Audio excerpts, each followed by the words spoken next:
Civic Tax Relief now for your free confidential consultation. 800-881-4555.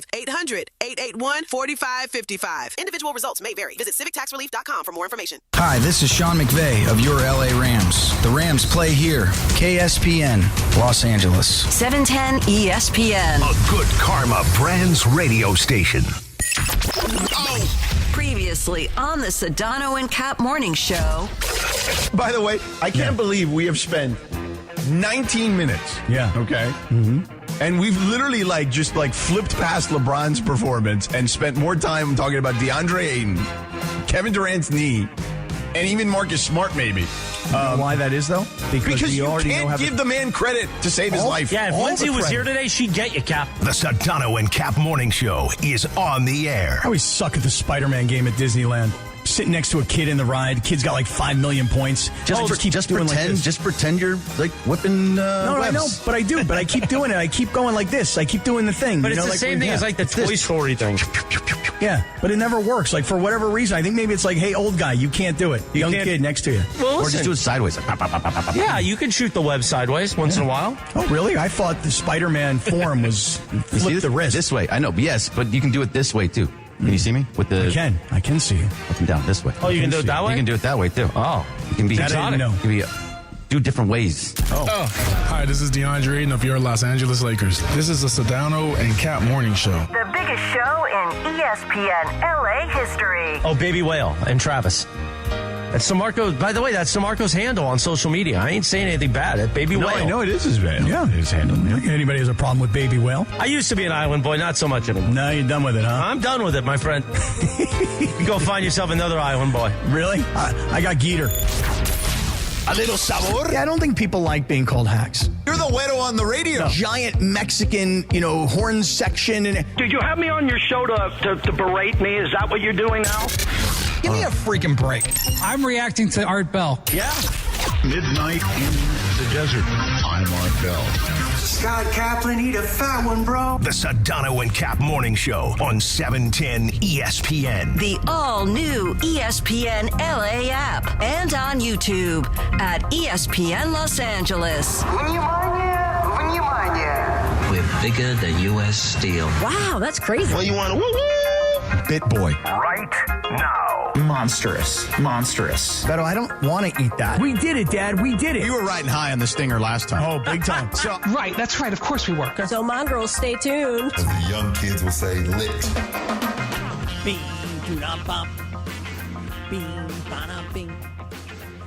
Let us begin 7:02 and 50 seconds. Good morning. Welcome to the Sedano and Kap Morning Show on this Tuesday, a live imaging Tuesday, presented by Providence, April 21st, 2026. Sedano and Cappy and producer Lindsay Baseball, live from Cleveland. Good morning, everybody. Cleveland, hello. Cleveland, hello. Live from... This is for you.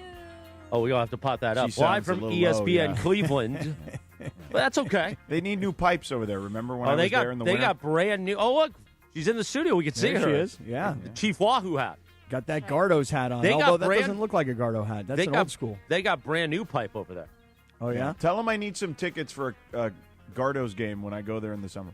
Well, I don't think they got those. I can get those. They can make it happen. I can Come get on. those. Easy. No problem. Come on.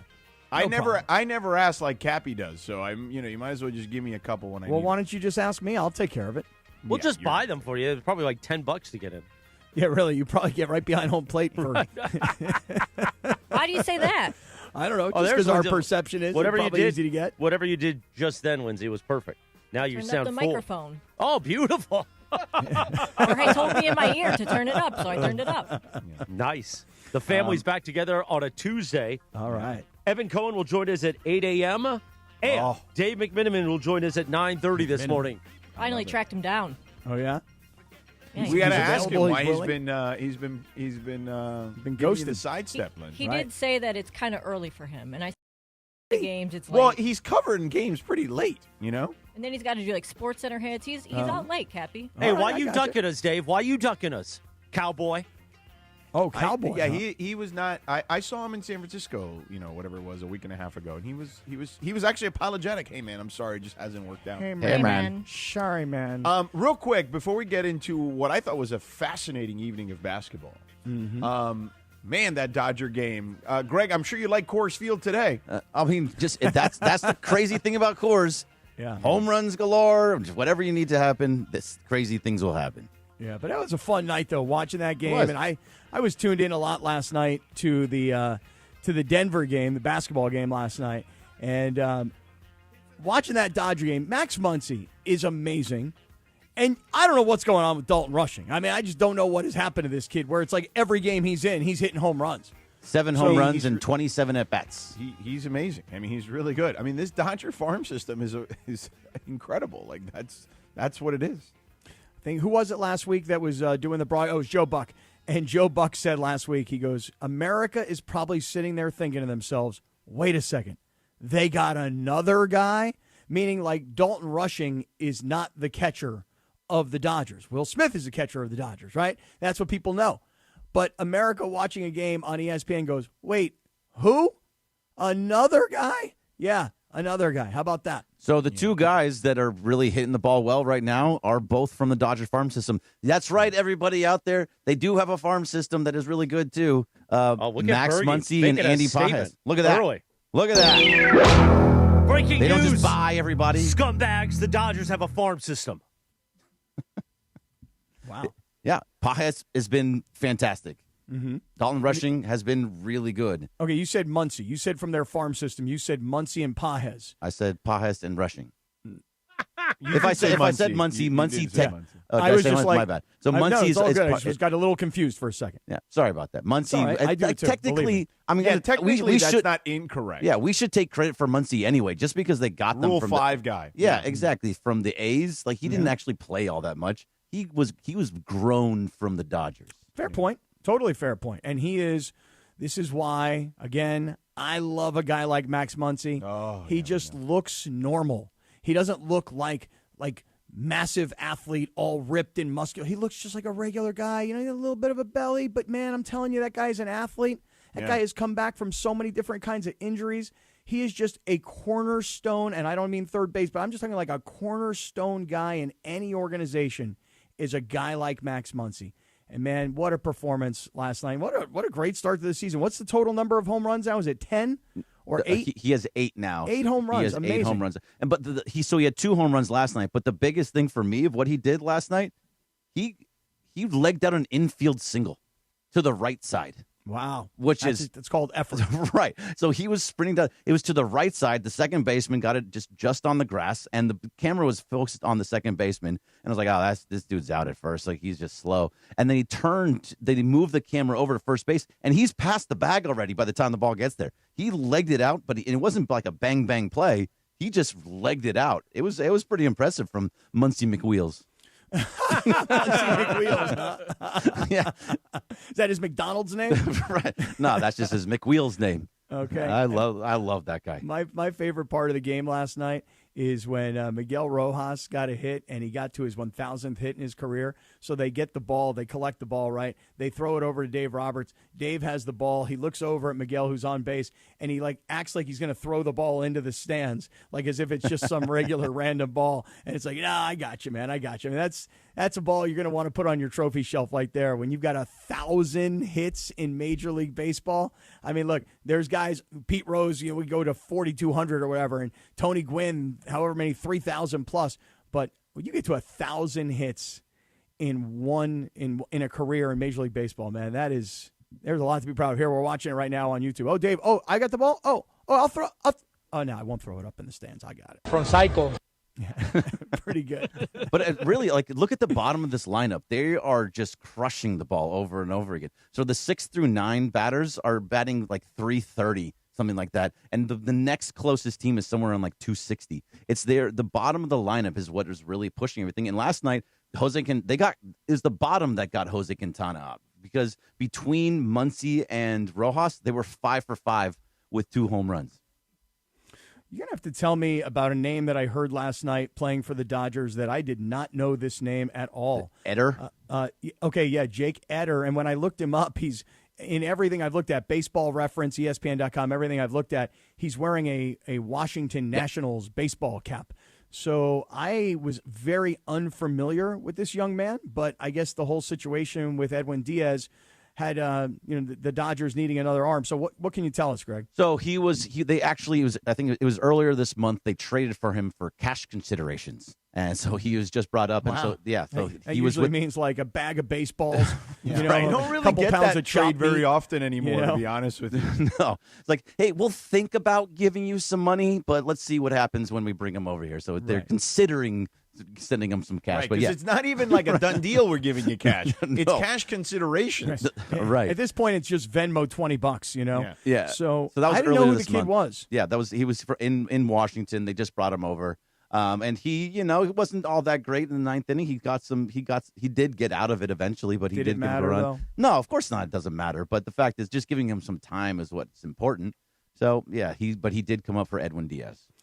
But the Edwin Diaz thing yesterday, here we are, the 3 of us, 5 of us, 10 of us, however many of us were talking about this yesterday, about Edwin Diaz. We're all thinking it's knee-related.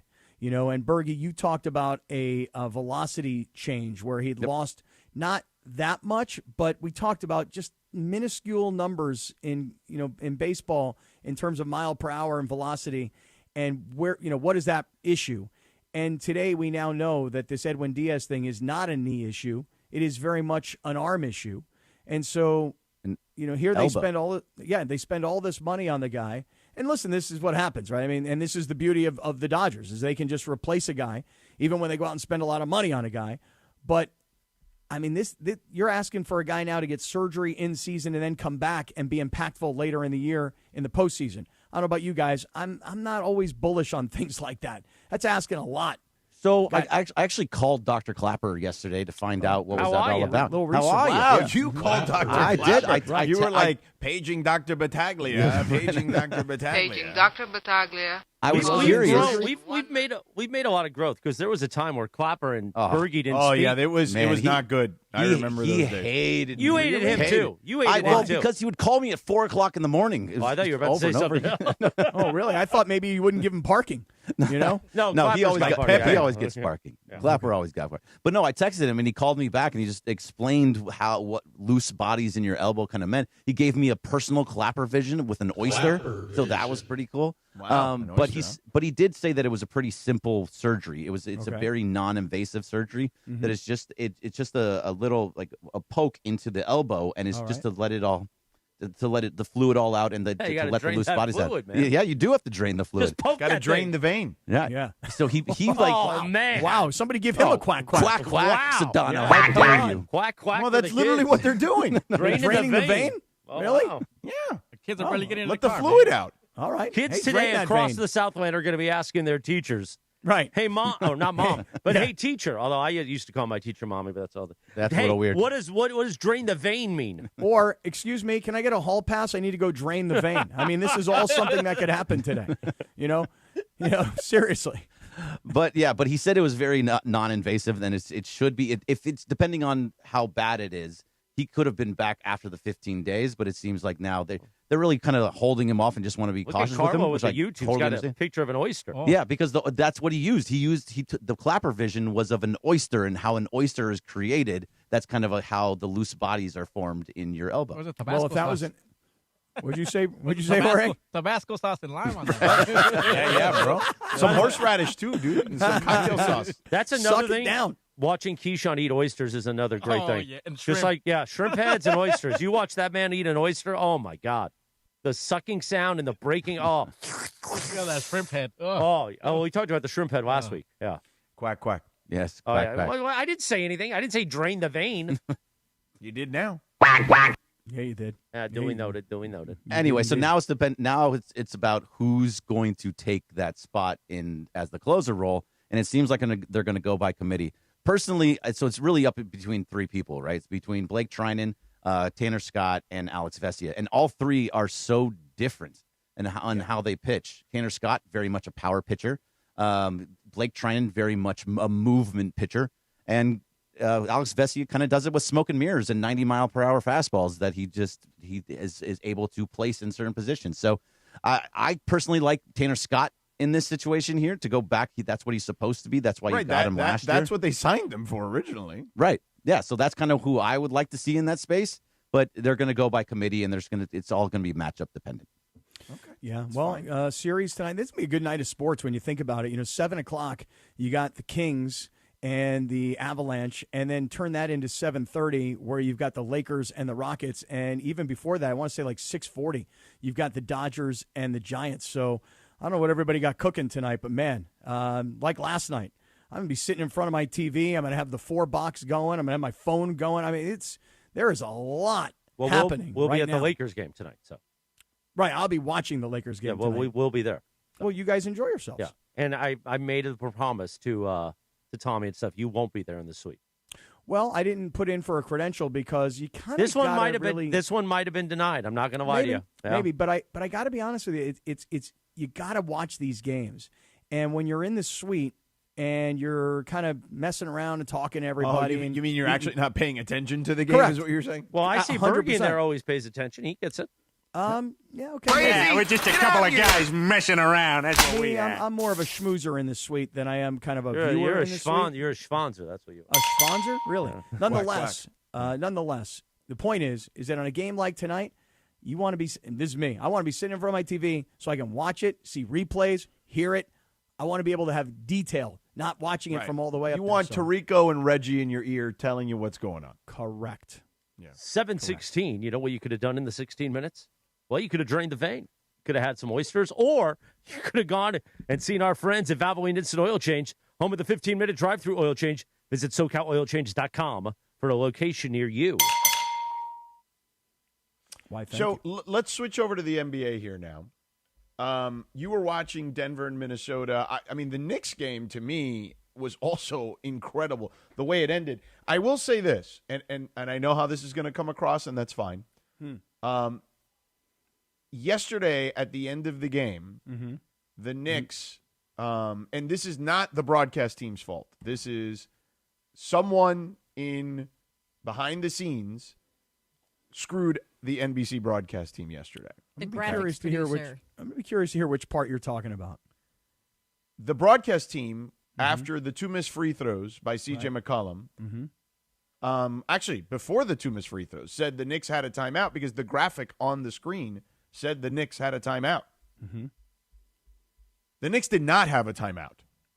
Okay? So they spent a few moments discussing briefly the Knicks' strategy of calling what they will do when they call a timeout. The Knicks did not have a timeout, hence they took the ball out and had to take a rush shot from the corner with Mikal Bridges and not get the ball and not get the ball in Brunson's hands. So everyone in America was freaking out because, like, Mike Brown is an idiot. How did Mike Brown not call a timeout?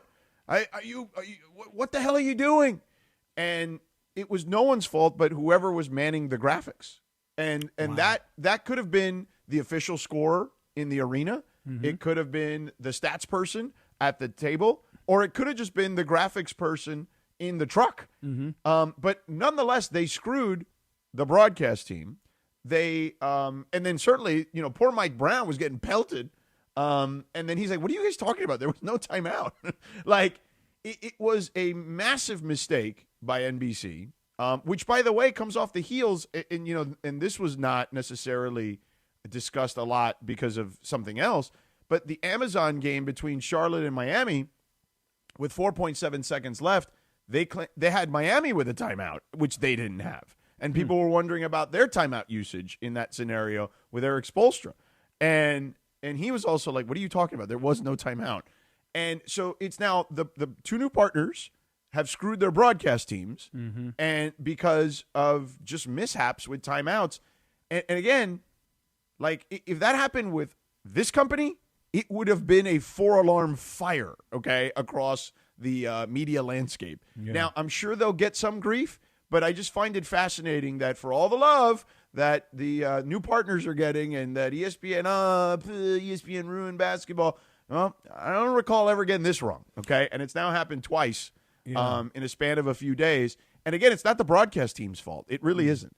But it is fascinating that, you can't have that. Like, those are very basic things, particularly at the end of a game. Right. Like, one thing is to screw that up in the second quarter or the third quarter. You can't have it with 5 or 6 seconds left in the game. Yeah, and think about it like this, George. With two different partners. Yeah, and think about it like this. What you're talking about is how the game is impacted. In other words, as a viewer, you have a sense of what I'm watching and what they're telling me.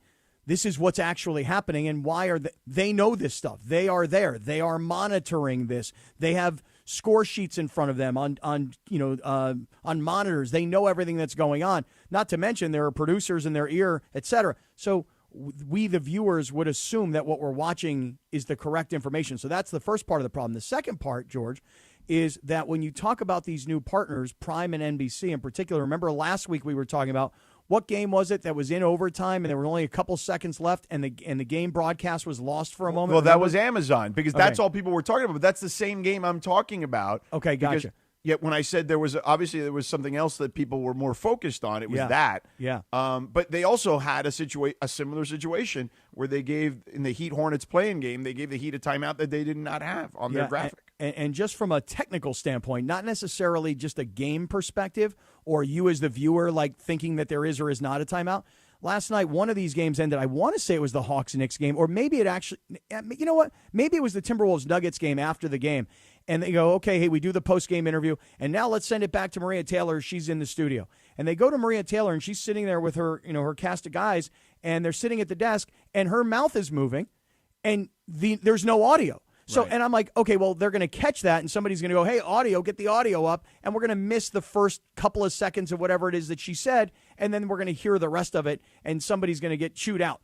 The entire, I'll say, 15 to 20 seconds that she's saying, hey, what a game tonight. The Timberwolves, what an incredible comeback. They were down by 19 points, and then, Joker down the stretch couldn't hit it. I mean, whatever it was that she was saying, whatever it was, I don't know, because at no point did the audio ever come on. And I'm thinking to myself, well, maybe it's me. But then as soon as the commercial comes, the audio comes right back. So I don't know if anybody else had a similar experience, but the point, did you have that last night? Yeah. Did you notice that? Yeah. So listen, whether it's the overtime or whether it's a lack of audio, these new networks that got the NBA, find it out. They also had a few times where they were late coming back from breaks. Yeah. Or, they were still, the game had action started was again. happening. Yes. Wow. Yeah. And I was like, what the heck just happened? And they're like trying to describe it while also keeping up with what's going on right now. Very annoying. Yeah. Yeah. Listen, it ain't as easy as it looks, is all I'll say. Okay. And, and look, it's not to say that we're perfect by any stretch of the imagination, because we've certainly had, mishaps and things. It can happen. But at this level, in the playoffs, you got to be more buttoned up in those scenarios. And you really, you screwed your broadcast teams, okay, in those scenarios. You put them in a really difficult position because they're expecting that whatever's on their graphic, on their screen is right. It was a tough spot. But let's get to actual basketball on the other side, because there was incredible basketball last night. We'll do that in about 3 minutes. ESPN LA is live from the Rams block party at Hollywood Park in Inglewood. This Thursday and Friday, it's NFL Draft Week. Thursday, Friday, days 1 and 2 of the draft. Catch Mason in Ireland and DeMarco and Travis, or as I like to say, Baby Whale and Travis, as they break down what moves the Rams will make and how the draft will shape this season. Plus, enjoy the fanfare with rides, games, and nonstop Rams vibes all weekend, benefiting the Rams Foundation. Join us for the draft party only with ESPN LA. We are your home of the Los Angeles Rams. NFL Draft Week is on. I don't have my draft hat on today. I got my Sunday Swagger Lakers hat, but the draft hat will return tomorrow. Meanwhile, let me tell you about my friends at Providence. It is a live imaging Tuesday presented by Providence. As I always remind you, your health is the real MVP. Providence reminds you to stay in the game by prioritizing cancer screenings. When it comes to cancer, early detection saves lives. Many cancers develop quietly without noticeable symptoms. But when found early, treatment options are more effective. That's why routine screenings, knowing your family history, and talking to your doctors is so important. Providence brings together the best minds in cancer care, keeping you in the game with life-saving innovation and compassionate support right here in Southern California. Protect your health and get back to the moments that matter most. Learn more at providence.org/cancer. That's providence.org/cancer. Providence, caring with compassion in Southern California. Coming up in 3 minutes, we'll talk real basketball. As Sedano says, on LA's only local sports morning show, the Sedano and Kap Morning Show on ESPN LA. This is the Sedano and Kap Morning Show. Hey guys, if you're heading into summer without a medical emergency kit, you're taking a risk most people don't think about until it's too late. Summer colds linger and can turn into sinus infections that could last for weeks. Getting sick right before vacation can derail everything. And when you're traveling, finding a doctor and a pharmacy can be really stressful. That's why I ordered a medical emergency kit. It's like having an urgent care and a pharmacy right at home. It includes essential prescriptions like amoxicillin and generic Z-Packs to treat wide ranges of common and serious illnesses. So if you wake up sick, at home or on the road, you already have what you need. No waiting for your doctor, no hours at urgent care, no pharmacy lines, no copays. You just match your symptoms to the right prescription in your guidebook, or you call the telemedicine doctor standing by. Start on your bed sooner and feel better faster. Every home needs at least one medical emergency kit. Order yours online in minutes and it's shipped to your door. Save $45 with our promo code 710 at urgentcarekit.com/710. Promo code is 710 at urgentcarekit.com/710. At Uline, the prevailing opinion is, if you don't live it, you don't believe it. The people at Uline believe in hard work, and they live it by being there 24/7 to answer your call, having 41,000 items in stock, and offering same-day shipping from 12 locations across North America. Business owners, sellers, buyers, shippers, and packers believe it. Uline is the hard-working, dependable source for your shipping and industrial supplies. Visit uline.com. Buenos dias. Coverage of the 2026 NFL Draft on ESPN LA is driven by your SoCal Hyundai dealers. There's never been a better time to test drive that Hyundai you've always wanted. Visit your SoCal Hyundai dealer today. My name is Christine, and I'm a widow. My husband, Ryan, was a healthy 34-year-old, and 3 months later, he was gone. Thankfully, he had life insurance. Ethos made it so easy. You can get a quote in seconds, apply in minutes, and get same-day coverage. 100% online, no medical exam. Life insurance didn't take away the loss, but it did give us the space to just grieve. Get your free quote at ethos.com/game. Ethos.com/game. Paid spokesperson. Time spent on application may vary. Online health questions required. If you love to travel, Capital One has a rewards credit card that's perfect for you. With the Capital One Venture X card, you earn unlimited double miles on everything you buy. Plus, you get premium benefits at a collection of luxury hotels when you book on Capital One Travel. And with Venture X, you get access to over 1,000 airport lounges worldwide. Open up a world of travel possibilities with the Capital One Venture X card. What's in your wallet? Terms apply. Lounge access is subject to change. See CapitalOne.com for details. The Sedano and Kap Morning Show is on. You did the thing that you said you wouldn't do now. Now you've learned, which is nice. But you did the thing. The thing. You did What the thing. What thing did I do? The thing? You did the thing. The thing that you said you didn't want to do now. George Sedano, Scott Kaplan. The thing that I did? That's smart sports talking. Yeah. But now here's the new thing. More Sedano and Kap right now. Keep it going. There's no more. 7:28. Good morning.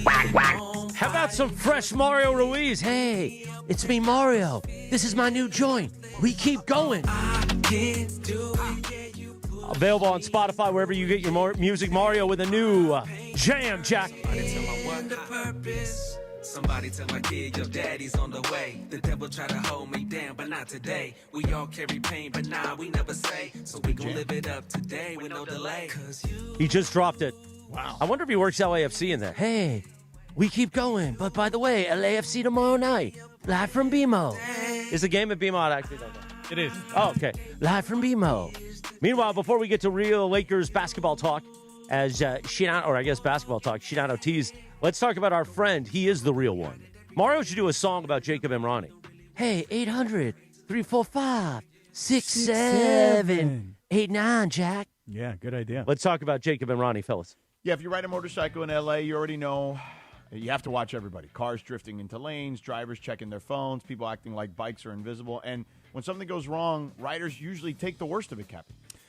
Yeah, and if that happened to you, the number one thing you do is you call Jacob. The law offices of Jacob and Ronnie, they know these cases. They know how serious motorcycle injuries can be. They understand that one crash can mean surgery, rehab, time away from work, long recoveries, and that just does not show up on a simple insurance form, George. let them deal with the insurance company while you focus on getting back on your feet. Call them at 800-345-6789 or visit them online at calljacob.com for a free consultation and no obligation case review. But the best part, there's no fee unless we win. So call Jacob at 800-345-6789. Jacob's getting that hog out for another event, huh? Guess so, man. He's serious into this motorcycle thing. Beautiful. Let's talk real basketball, Sean. All right, so, Cappy, you watched Minnesota, but since we were talking about the Knicks situation a moment ago, I haven't seen a meltdown like that in a minute with the Knicks. I mean, they were in control. They were 46-2 this season when leading after 3, okay? They have not blown a lead like that in the playoffs since, 1995, all right? This was an epic meltdown of epic proportions, and the Atlanta Hawks, for whatever reason, whenever they play the New York Knicks in the playoffs recently, whether it was Trae Young before and now C.J. McCollum now, they find a way to win at the Garden. And now all of a sudden this series, while not necessarily a coin flip, a very narrow margin potentially for the Knicks to win as they're going to play 2 in Atlanta now. C.J. McCollum was unbelievable last night, although we're talking about having a 107-106 lead with just a few seconds left. You talked about the whole issue of the timeout or whether or not there was or wasn't. Free throws, right? He misses 2 free throws. Yeah, that is like, and he cursed on national television. Did you hear that afterwards? I did not hear. Yeah, but in the post-game interview, he was asked, forget who the sideline reporter was. I think it was Jordan Cornette for NBC, and he asked him. And he's like, man, I miss those bleeping free throws. Like, he was asking about about being a villain now in New York. And everybody, he was not having any of that, okay? Yeah. Now, CJ is smart. CJ is the player rep for the NBA with the union. So he's like, no, man, I'm not a villain. Like, enough of that. Actually, like, his post-game interview, he was like, hey, I'm no villain. I'm a good guy. I'm a father of 2. I'm a husband. I'm just out here trying to ball. That's it. Like, he really, really did try and distance himself from this notion of you're the new villain of Madison Square Garden. Right. But he did say, I missed those 2 bleeping free throws. He said it twice, actually. He cursed twice on the air. But, yeah, so anyway, they missed the 2 free throws. The Knicks have one more chance with 5.7 seconds, and they're not able to convert. But now the Knicks, who were, pretty comfortable favorites in this series, are now only minus 185 to win the series as they head for 2 in Atlanta. I just couldn't believe he missed those free throws. I mean, here's a guy who's on fire and is putting up a big performance, 32 points last night, and you get to the free throw line and you've got a 1-point lead. And you knock down the first free throw, and okay, listen, they're going to have to hit a 3 or they're going to have to hit a 2 to tie it, right? But if you knock down the second free throw, now you got a 3-point lead, and they're in desperation situation where they've got to hit a 3 just to tie the game. And in a game where you're playing like this, which is going to go down as one of his great moments of his entire career, to be on that stage in the postseason, to have this kind of performance, and you miss 2 free throws with a 1-point lead with under 6 seconds to go in the game. I mean, honestly, if New York winds up hitting a basket and winning that game, this entire performance that McCollum had last night is out the window. What does it mean? Yeah, it means nothing. Yeah, it means absolutely nothing. Yeah. But, yeah, it was fascinating. And the Hawks were targeting Jalen Brunson. They were 11 of 19, okay, when they targeted Jalen Brunson on defense. And that's how you have to beat the Knicks. JJ did that last year a little bit with him and Towns, for that matter. You target those 2 guys because they are clearly the weak links, and it's what on defense, as great as they are on offense, and you make them work on that end, and you hope that it rubs off on them in the wrong way offensively, and it tires them out to the point where they're not hitting shots at their normal clip. And again, like I've said this before, you are only as good as your weakest link on defense in this sport when it comes to playoff time, okay? And I feel like this is a recipe that will be emulated, even if the Knicks get past this series, it will be emulated next, because if they win this series, they're probably going to play Boston, and Boston certainly, has a lot to get back in regards to the Knicks. They have some get back with the Knicks, considering the way things transpired last season in the postseason. Like this is not, it's only one game, and I don't want to overreact, but this is not a good thing for the Knicks. Not just blowing that lead, but I think there were some warts that were discovered rediscovered rather, in that game last night. Well, it's certainly a very interesting development, given that everybody assumed, I know I did, that the Knicks were going to just, knock these guys right out, and that the Knicks were being hyped as a team that could make it to the NBA Finals this year, and to have a team like Atlanta, who, had a massive trade in the middle of the season and come into New York, and again, McCollum have a performance like that last night and then miss those free throws late, and they still escape with a win. I will say, George, that's kind of a shocking development, frankly. Oh, yeah, I agree. Like, I don't think anyone thought, again, the Knicks are really good this season, and particularly once they go into the fourth quarter. I told you that number, 46-2 heading into last night. Amazing. Okay, when they had any sort of lead heading into the fourth quarter, let alone a 12-point lead. Mm-hmm. So, yeah, it's going to be interesting to see how the East shakes out. Like, I would still favor Boston. I think the Cavs are in that mix. We'll see if the Knicks and Pistons and what they do.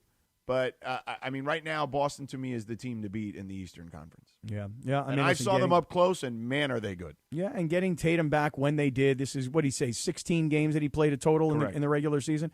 So getting him back this late in the season is like, you're adding a superstar who's fresh. And I say fresh, he's been going through a lot of rehab work, and he's, his body has had to deal with all of that. But you're getting a star player back at this time of the year. I got to think Boston is far and away the favorite right now, I would think. Listen, I think looking at Detroit just the other night and seeing them lose that game, you're like, okay, wait a second. Should I believe in Detroit or should I not believe in Detroit? But, again, what we're talking about related to Tatum coming back makes me really believe in Boston. But I will say this, George. I was watching more carefully last night the Western Conference playoff game. Yeah, and speaking of stars coming back, Anthony Edwards looked like Anthony Edwards yesterday. I know he didn't look as great in Game 1, but he looked like himself in Game 2. And he said something after the game, too, like, this is really only my second game. So it's not like he felt like he hasn't played in a month and a half. Right. So it's not like he had time where, like, Steph Curry had kind of come back, and then he still wasn't right, so he kind of went back out. But Steph had played a couple of games before, the play-in. Anthony Edwards was amazing. That was actually a really interesting game because Denver had such a huge lead. They had like a 19-point but it was early. lead. It was only in the second quarter when they had that lead. They were trailing by halftime. And it was a chip away thing that Minnesota did in the second quarter. As a matter of fact, they mentioned it last night on the broadcast. Denver had 39 points in the first quarter. Minnesota had 25 in the first quarter. In the second quarter, Minnesota had 39. Denver had 25. So they went to the half at a tie score. Just because the two quarters had flipped in terms of the scoring. So here was Minnesota getting worked, and then all of a sudden they make this incredible comeback. And then, what was really interesting was as Minnesota had made this comeback and had stolen momentum from Denver, at the end of the first half, Jamal Murray hit a ball. This was way beyond half court. He just heaved one up, and from the moment it left his hands, you're like, does this have a chance? Might this go? Oh, damn. And then he drops that three, and that's what tied the game going in at half. And so you thought that maybe Denver in that last second with that shot had retaken momentum from Minnesota. But the second half, in particular the fourth quarter and really late in that game, George, I was really surprised to see how Jokic went completely ice cold. Did that surprise you? Yeah, those two, him and Murray usually are excellent at the end of games. And, Jokic had an amazing third quarter. He was kind of trying to get guys involved in the first half. He wasn't really looking to score. But, yeah, I thought it was, that's very rare. You don't see him and Murray kind of, not step up in those moments because we've seen them play so well, throughout their tenure together, right? Like, they are as dynamic a duo down the stretch of games as any. And they generally close teams out. And that was not the case. But these two teams, there's history now. This is the third season where they faced each other in the postseason. They've each won a series. Remember, last year Minnesota won. They were trailing by 20 in that game, late in the game, in the fourth, heading into the fourth quarter, and came back to win a Game 7 on the road in Denver. So these two teams know each other very well, and the way they defend each other, and this is going to be chippy, and it's going to be the best series of the first round, I think. I don't think there's any question. I felt that way going in, and I certainly feel that way now after watching 2 games. But, yeah, it was surprising to see Jokic and Murray falter down the stretch, which is, again, a very rare sight. So wait a second. Breaking news. We've got breaking news. Let's go to our breaking news desk. And Gregory Arthur Bergman. According to Sham Sharania, the Bulls are parting ways with head coach Billy Donovan. In his statement, Billy Donovan says, "I have decided to step away as the head coach of the Chicago Bulls to allow the search process to unfold. I believe it is in the best interest of the Bulls to allow the new leader to build out the staff as they see fit." It is a final. 4 straight losing seasons for Billy Donovan. Well, the Bulls organization is a disaster. I don't think anybody could win there. You could put Phil Jackson back there, and they're not going to win. I mean, easy now. No, it's true. They are a cheap organization, and they have zero direction. They hired a general manager who they just fired and a president of basketball operations who literally did nothing, like in the sense of like the team didn't get better. Maybe didn't regress. I don't know, but like they just stayed stagnant. You know what I mean? And didn't really do anything. And historically, they've been a very cheap team. They've only been in the luxury tax once in their history. Breaking news on ESPN LA presented by a Valvoline Instant Oil Change. Visit SoCalOilChange.com for locations and coupons. Do you think he stays in the NBA or goes back to college? Well, he had his chance to go back to college at North Carolina, and Michael Malone took the job. So remember when Michael Malone said he ain't going there? He ain't taking that job. He ain't getting that job. Yeah. We got one more breaking news. We got one more. Oh, there's more. Oh, I didn't know Lindsay. Lindsay's probably doing the one I had, but go ahead, Lindsay. Is it the former Steelers head coach Mike Tomlin has Yes. reached an agreement on a deal to join NBC as their top studio analyst on its Sunday night pregame show, Football Night in America. Nice job. He's going to be great on television. He is. I think so, too. He's taking over for Tony Dungy, huh? I mean, listen, you talk about, just bringing a guy in who just got done and who's got great insight on all the current players that are in the league. And Wow. the fascinating part is he came up through the Dungy tree. Right. That's exactly right. He was Tony Dungy's guy. Back when I want to say Tony was the defensive coordinator of the Vikings and Mike was like a defensive backs coach. And so, yeah, he's replacing his mentor on television, which I know Tony was not happy about that. And so here comes Mike Tomlin, who I think he'll be great. I think he'll be amazing. Yep. Hey, let's do Bergie's 3 things. Let's start getting into the Lakers before Evan Cohen shows up at 8 o'clock. Well, you know Evan's going to be all over the Lakers with you. You guys are going to geek out. It's going to be beautiful. Yeah. It's going to be beautiful. Don't be dismissive. Okay, cool. It'll be fun. Listen, just because you're annoyed with Cappy today, don't take it out on me. I'm not annoyed with Cappy at all. Don't take it out on me. I haven't done anything yet. I see your eyes. I haven't done anything yet. No, I'm not annoyed with Cappy at all. I'm just saying, okay, cool. I just I'll want get to go there. to the bathroom. I will annoy him at some go to point. the I'll bathroom. talk about DeAndre Ayton at some point and tell him how great he is, and he'll get mad at me. Did you hear DeAndre Ayton in the Open, by the way? I did, which I thought was awesome. LAFC is back at home, taking on the Colorado Rapids at BMO. Listen all day on ESPN LA for your chance to win a pair of tickets to catch all the action live. When you hear the cue to call, be caller number 7 and be there for the match.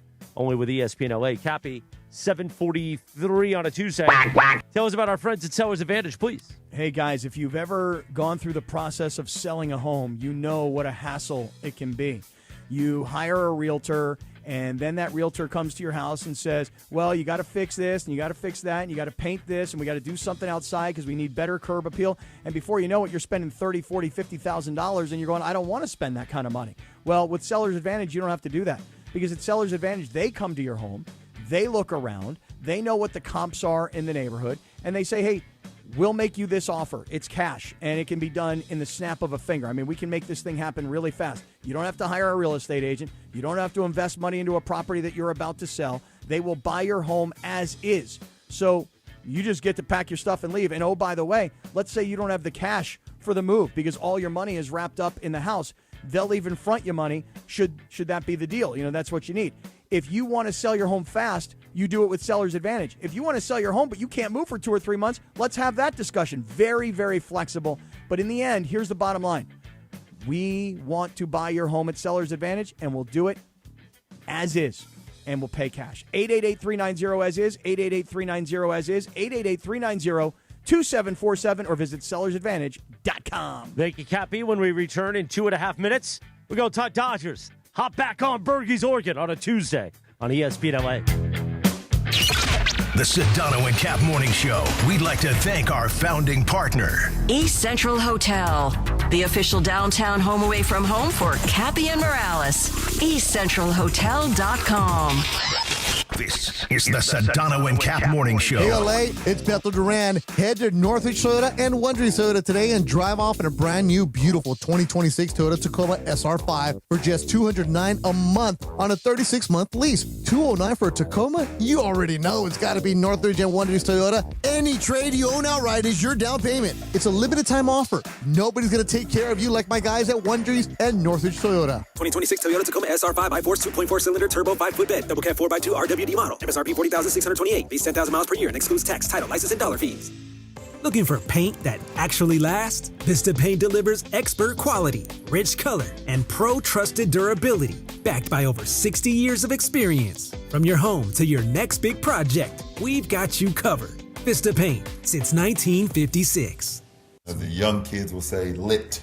Hey, Ty Pennington here, back teaming up with Pechanga Resort Casino to give away another brand new house. Imagine yourself in an amazing, fully furnished, multi-million-dollar home in beautiful Orange County. All you need to do is play your favorite slots or table games at Pechanga Resort Casino. It's that easy. Visit Pechanga every Saturday to activate your entries for a chance to win a lucky key to the May 30th grand finale. I'll see you there.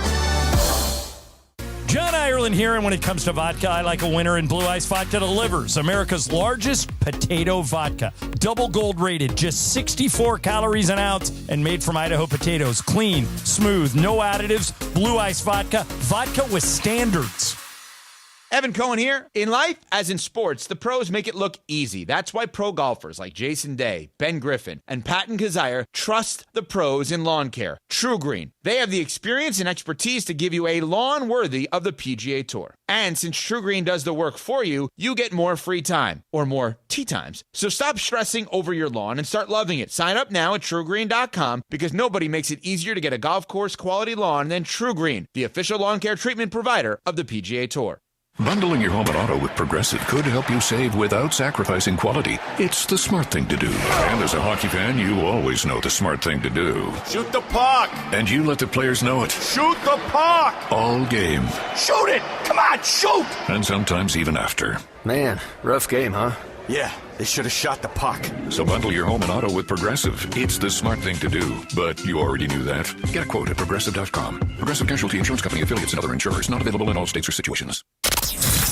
The Sedano and Kap Morning Show is on. Crazy. No, it's not crazy. Why? It's legit. But why is it not legit? Why is it not crazy? Because, I asked you first. Okay, I'll give you my answer, but then I'm coming back to you. Okay. You ready? Back to Sedano and Kap. 7:47 on a Tuesday. Mama Mariah. Although this was when she was younger, Mariah. Back in 1998 on this day, Mariah released this song, My All. Many people believe this song was about Derek Jeter.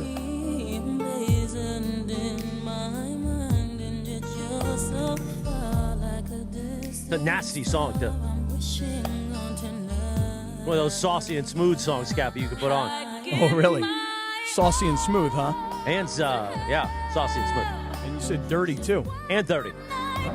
Just one more night with you. Oh, here it comes.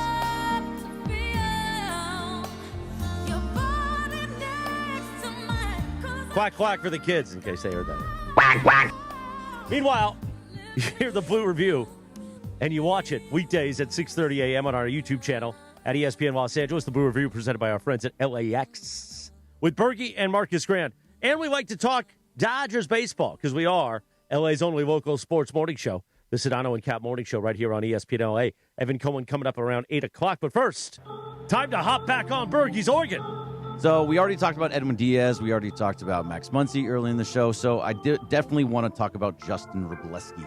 He was great again last night. This is now the second start in a row, and his third start that he's looked really, really good. He went 7 innings. He only gave up 1 run. He did give up 8 hits, but that's because he pitches to contact, which is dangerous a lot of the times. But he gets out. He gets a lot of soft contact, but even the hard contact is pretty much on the ground to the infield or just right at an outfielder. So He was really good. I'm really impressed by what he's doing. His pitch mix is very light. It's just a fastball and a slider, but he has been learning from Yoshinobu Yamamoto to throw a splitter. So I'm interested to see that he pitched it a couple times last night, but I want to see what he does further. He's going to be the type of pitcher that has nights like this all the time, but then he's also going to have some mixed in where he gives up a ton of runs because of pitching to contact, because he doesn't strike out a lot of guys and he doesn't get a lot of swing and miss. So there's going to be times where he's going to gives up 6 runs, 7 runs, 8 runs, and you just kind of got to be okay with it. Bergie, Robleski is a young kid. I mean, he's only 25 years old. And it seems to me like he's one of these guys that can go deeper into games. You know, like we talk about Blake Snell and how Blake Snell, previous to joining the Dodgers, we always kind of consider him to be like a 5-inning kind of guy, right? Well, Kevin Cash does, that's for sure. Yeah, and so, well, that's definitely for sure. But Robleski, this is now, he went 7 last night, and didn't his last start, didn't he go 8? Yep, against the Mets, he went 8 innings, and he gave up 0 earned runs. Okay, so just in terms of, you talk about like homegrown talent. Yep, Robleski was a guy that the Dodgers had drafted, because he got drafted out of high school. I read a little bit about him. He got drafted out of high school and decided he didn't want to go because he was drafted in like the 38th round or something.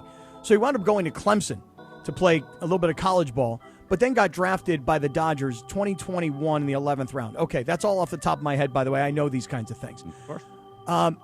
Robleski is one of these homegrown guys. He's only 25 years old, and while he may not be star power of Yamamoto or Ohtani or Blake Snell or going to Japan to get Sasaki, this guy's another guy. Again, if you don't know the Dodger roster and you're around the country, another guy, they got another guy. He's yet another Dodger guy. So through those 3 starts, 2 of them have been 7+, and he's the only Dodger right now to go more than 7 innings twice this season.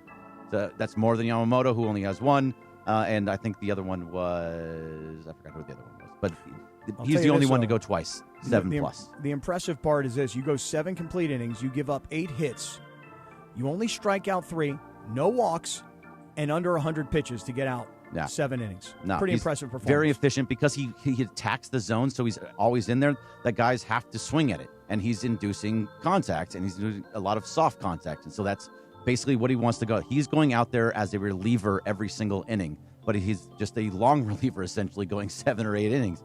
So he's really impressed with the way he's working. He's going to have some up and downs. He's going to give up a lot of runs every once in a while because of all that contact. Number 2 is Alex Call. So everybody, we see all the time guys like to bat flip whenever they hit a home run. Alex Call's different. He likes to bat flip when he walks.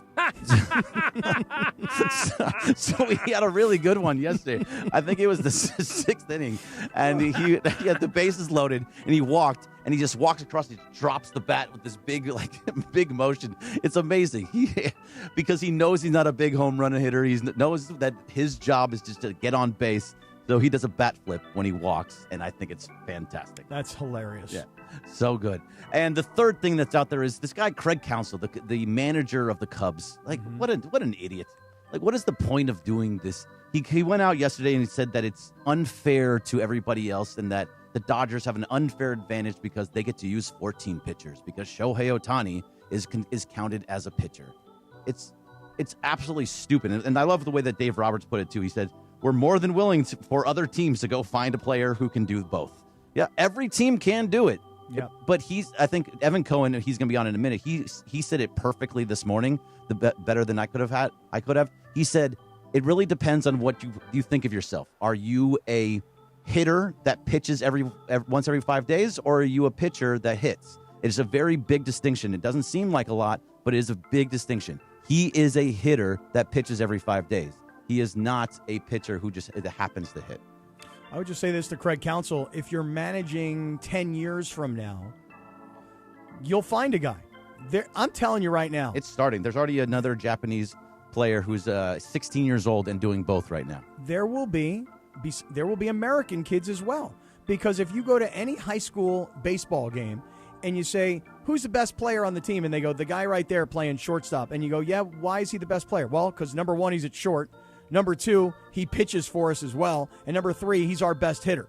So I'm telling you right now that there are plenty of guys that get drafted who are a shortstop by defensive position, but they were also maybe the best pitcher on their high school team. They may have been the best hitter on their high school team, but they get specialized. That's what we do in baseball in this country is we specialize guys. This guy's a PO. He's a pitcher only. This guy's only going to hit. We're not going to have this guy play any defense. He's only going to hit. There are enough guys that can both pitch and hit, but they get pushed into being one or the other. But because of Ohtani, in 10 years, there will be a bunch of other guys. I'm not saying hundreds. I'm saying several, 5 to 10. There will be other guys that are pitchers and hitters in 10 years. And also, why? Go ahead, Sedano. No, go ahead. No, I was going to say, why do you want to detract from Ohtani? He's the biggest thing in the sport right now. It's like detracting from Wemby. Yes, Sedano, I'm saying good things about Wemby. But yeah, why would you detract from him doing both? Well, I really don't understand where Craig Counsell's comment came from. Did somebody bring this to him and go, hey? So the rule, here's the thing. I think his issue is, and I'm just explaining his reaction to it. So the rule was instituted in 2019, I want to say, where you had to hit a certain threshold, right, to be a two-way player. And you had to do that every year, okay? Every year you had to pitch at least 20 innings and start at least 20 games at a position or as a designated hitter. And I think his issue is that Major League Baseball changed the rule in 2024 from meeting the criteria the previous season to doing it at least once within 2 seasons. And that is the rule. That's the issue he's taking umbrage with, because that helps Ohtani because of the injury. But you have to change a rule for somebody. I know you're not saying this. I'm just saying you have to. Well, I mean, you have what to he's change a saying rule is, for somebody do that you does really things- have to change the rule? Like, you know what I'm saying? Like, the rule is the rule, so he shouldn't be allowed. They shouldn't be allowed to have an extra roster spot going into last year. Is really what he's complaining about, because remember he didn't play in 24. I wonder what he would pitch in 24. He didn't pitch. Yeah, he didn't pitch, right. So I wonder what Craig Counsell would be saying if Ohtani decided that he wanted it to be a Cub instead of going to the Dodgers. He'd say what Dave Roberts is saying. Right. Exactly. But his job is to. I mean, if we're being, I get you're viewing this through the lens of the Dodgers. I think just in general, though. But well, yes and no. It is sour grapes. Like, I don't think anyone would describe it any other way. Sour grapes burger. But you are also no. It's sour grapes on. I just want to say part, sour not grapes Berge. burger. Yeah. But his job is to be like, no, that's bull crap. You changed the rule the year he got hurt, because you made an exception to him. Like, that's kind of nonsense. Like, I could see his point of view too. Right, but Berge, your point of view is that baseball says, yeah, we did.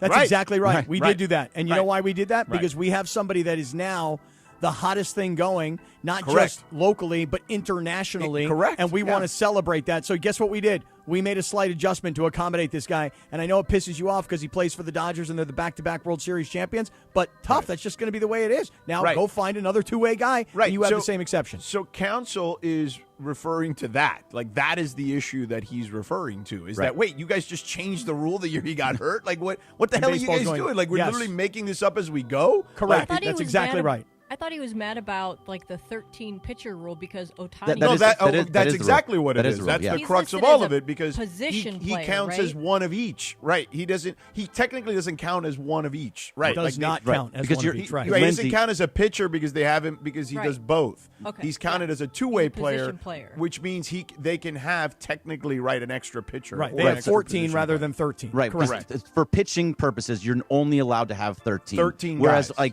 if you're for batting, you can have 14 if you want. If you Correct. carry 12, but you can't go past 13. And Correct. they changed it for the Dodgers. That's why. Correct. he's And so they upset. changed it in 2024, and that Right. the year that Ohtani was hurt, that he didn't pitch, and that's what he's annoyed about. By the way, Berge, you just said they changed it for the Dodgers. I would They changed. argue, No, they changed it for everybody. Right, but they changed it for everybody, to but they really accommodate changed it for Ohtani. Ohtani. Correct. Yeah. That's it. Right, They didn't. right. They didn't change it They to really changed it for accommodate the the Dodgers. Dodgers. Yeah. Right. They changed Wait, it for Ohtani. Wasn't there the same rule when he was on the Angels? Yes. Right, but Was it it was 2019? you had to. But I don't know if 2020. you heard me earlier. I said that you had to meet that 20 innings pitched and and 20 games started as a position player or designated hitter every year. And because in 24 he wasn't going to meet that criteria, they changed the rule, and that's what Counsell's upset about. Don't tell him to go find someone else. Oh, well. Oh, well. Hey, listen. I get. Yeah, listen. If I'm a Dodger fan and I'm the Dodgers, I'm like, oh well, yes, I get it. Tough. But he does bring up an interesting point. Like, wait a second. Like, you're literally changing the rules. You know what? They also changed the rule for when he goes from a pitcher to a hitter within the game that he gets gets extra time. Right. So, Which you couldn't do previously. Right. Exactly. You only have a certain amount of time. Baseball is very jealous. But you could understand why the rest of Major League Baseball would be annoyed by those things. Of course. No different than the rest of Major League Baseball being upset that the Dodgers have come up with this brilliant plan of deferring money for everybody. Like, everybody else was like, they wait, didn't come we can up do with that? it. They just perfected it. Well, that's my... Well, the Mets were actually the original team exactly. to do it with Bobby Bonilla famously. Right. But now, in this era, okay, everybody's like, wait a second, what are the Dodgers doing? Wait, so they're only paying Ohtani this much, but he's going to get this much way later on down. That's what they're doing. That's exactly what they're doing. And by the way, you can do it too. Everybody can do it. Go find another two-way player and defer as much money as you want to. And then, rather than complaining about what they're doing, you're actually uplifting what you're doing. And the greatest part about that whole thing with the deferring money, it was Shohei's idea. It was, right. I remember Andrew Friedman told Le Batard that we played that audio where he was like, wait, what? Like, this is what he wants to do? Sure, I'll give you $2 million. Yeah. So that's it. And so look, I get it. I get both sides of this. Like, I totally get the rest of Major League Baseball. Be like, wait a second here. But if you're the Dodgers, like, shrug your shoulders. Yeah, what can I tell you, guys? Carlo, by the way, put up a graphic of a crying baby, and that was very nice. It's nice. 8 o'clock on the Sedano and Kap Morning Show at KSPN Los Angeles, a Good Karma Brands radio station.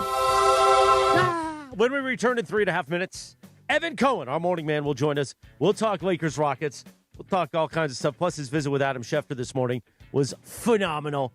But Cappy, you know what else is phenomenal? Tell me. Our friends at VisionWorks. Yeah, listen, we were talking about this just the other day when Tim McMenamin was in the studio, ESPN NBA reporter. And Tim was like, yeah, man, I do need to get my eyes checked because I have not had an eye exam in a long time. And we reminded Tim that day, like, look, it's not just can you read the letters across the top. They're not checking just for vision. Oh, let's pot Cappy down. All right, Lindsay, let's you and I talk about our friends at VisionWorks. They've got simple shopping and scheduling, right? Yes, they do. And like I always tell you guys, VisionWorks loves to make shopping simple because you can go on their website at visionworks.com and you can check out all the frames that they have. You can browse them, find out the best frames that you think fit your face. You can also check to see where the nearest location is. You can also check to see if they accept your insurance. And then when you go in the store, they make it simple because they have all of the frames lined up and organized by price and by frame size and shape. So, like I said, they make shopping simple for you, gives you more time to, enjoy things in life and not waste your money on bad things, right, Christopher? Absolutely right, and they got the 100-day guarantee. So if you don't like it, you go back into VisionWorks, you throw those glasses at somebody and say, hey, scumbag, give me some new glasses. Cappy, I think the Russians got you. You're back? They did. They got me, huh? They got you. Oh, no. By the way, don't throw your glasses at anybody in VisionWorks. They're wonderful people. They are wonderful people. Plus, you got that tax refund. You know what to do. Don't waste your money on chicharrones or Skims underpants. By the way, because of what we talked about yesterday, I put on the Skims this morning. No front door. No front door. Mm-hmm. It's an outrage. Our friends at VisionWorks, we love you. Plus, they got the BOGO. 2 pairs, 1 easy decision. Buy one, get one free at VisionWorks. 3.5 minutes on the Sedano and Kap Morning Show. We'll be back. Evan Cohen will join us. We get ready for Lakers Rockets Game 2 tonight at Crypto.com Arena right here on ESPN LA. The Sedano and Kap Morning Show. It's spring break season, and I can't wait to party. Now your top reasons to visit Morongo. The Oasis Pool and Lazy River are open 7 days a week. Rent a cabana or daybed.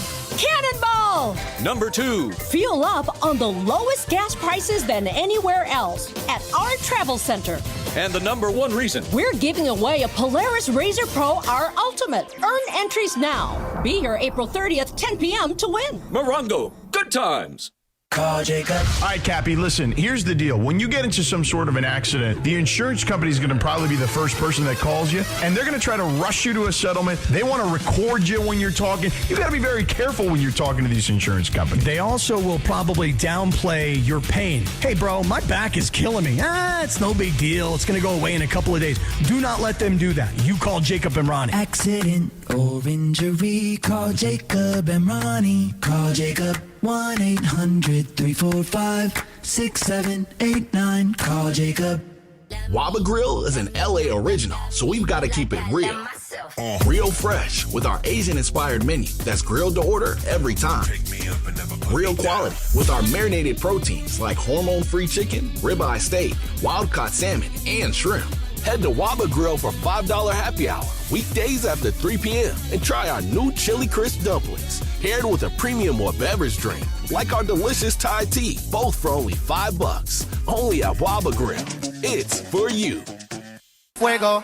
Mike, in sports dynasties, they don't happen by luck. They happen with culture, coaching, and execution. That's exactly how we run Rotolo Chevrolet, with all of those ingredients. So how much of this is why you've been number one 14 years in a row? When you put all those ingredients together and your processes stay in place, you're going to get great results. And if you come to the store, you're going to find out why you're number one. Come see what the fun is all about at Rotolo Chevrolet. From the showroom to the service bay, everyone is at top of their game. Rotolo Chevrolet, built like a champion, driven to win. Visit RotoloChevy.com.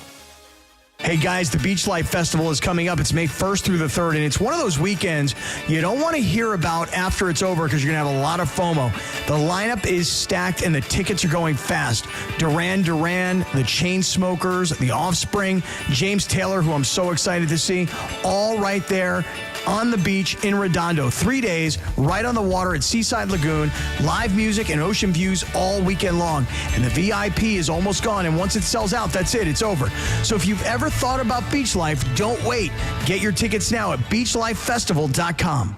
We all know winning means showing up stronger, faster, better than before. And when you're chasing that edge, the Drop by GNC cuts through the noise, bringing you the best new innovations in sports nutrition and performance. From muscle building and strength support to improved recovery and focus, we curate the newest drops from GNC Amp, Pro Performance, and Mega Min. Plus, Ghost, Raw Nutrition, Bucked Up, and the top new brands changing the game. No guesswork, just leveling up. Check out the Drop by GNC for what's new, what works, and what's next. In sports, the tape never tells the whole story. Hiring is no different. AI can make candidates look like an MVP on paper, so knowing the person and the skills behind the resume matters. That's where Robert Half changes the game. Our recruiters combine their expertise with award-winning AI to evaluate skills and fit quickly. Learn how we can find you specialized talent in finance, accounting, technology, and more. At Robert Half, we know talent. Visit roberthalf.com/talent today. Hey, this is Rich Eisen. You're starting your day with the Sedano and Kap Morning Show on ESPN LA. Don't forget my show. The Rich Eisen Show is coming up this morning at 9 on 710 ESPN and the all-new ESPN LA app. Now, back to the Sedano and Kap Morning Show. 8:07, good morning. The Sedano and Kap Morning Show on a live imaging Tuesday presented by Providence. Cappy, on this day in 1984, the number one hit, Phil Collins, Against All Odds, man. Yeah. Parentheses, take a look at me now. Yeah, what a great song. It is the 8 o'clock hour, now on the Sedano and Kap Morning Show, made possible by our friends at Angelica's Insurance. Every team needs a strong defense, and Angelica's Insurance has got you covered. From auto and home to business and life, they build a plan just for you. Even DUI and SR22 coverage to get you back on the road fast. Visit Angelicas-INS.com for a free quote today. That's Angelicas-INS.com for a free quote today. Angelica's Insurance, now proud partner of the Sedano and Kap Morning Show on ESPN LA. I like this part. Oh, yeah. Oh, yeah. You like this, huh? Oh, I love it. I'm a big Phil Collins guy. Yeah, Phil Collins got some bangers now. From when he had the hair with the Genesis days to where he just had the little squiggly line in the front of his head. Mm-hmm. Oh, he's beautiful. Meanwhile, another man who's beautiful, the great Evan Cohen, our morning man. He joins us weekdays, Tuesdays, right here on the Sedano and Kap Morning Show at 8 a.m. Let's play this cut. I literally spit coffee out this morning while I was listening and watching the show.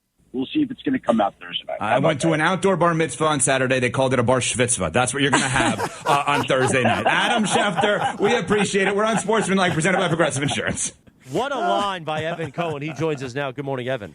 Bar schvitzvah. That's good. A couple of things. First of all, Phil Collins, Against All Odds, I think one of the greatest songs ever made.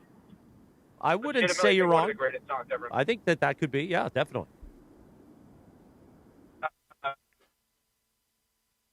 Evan's phone not helping us. All right, so first thought. It's first been a thought. rough morning Yeah. for communication. Let's Yeah. go back to Evan.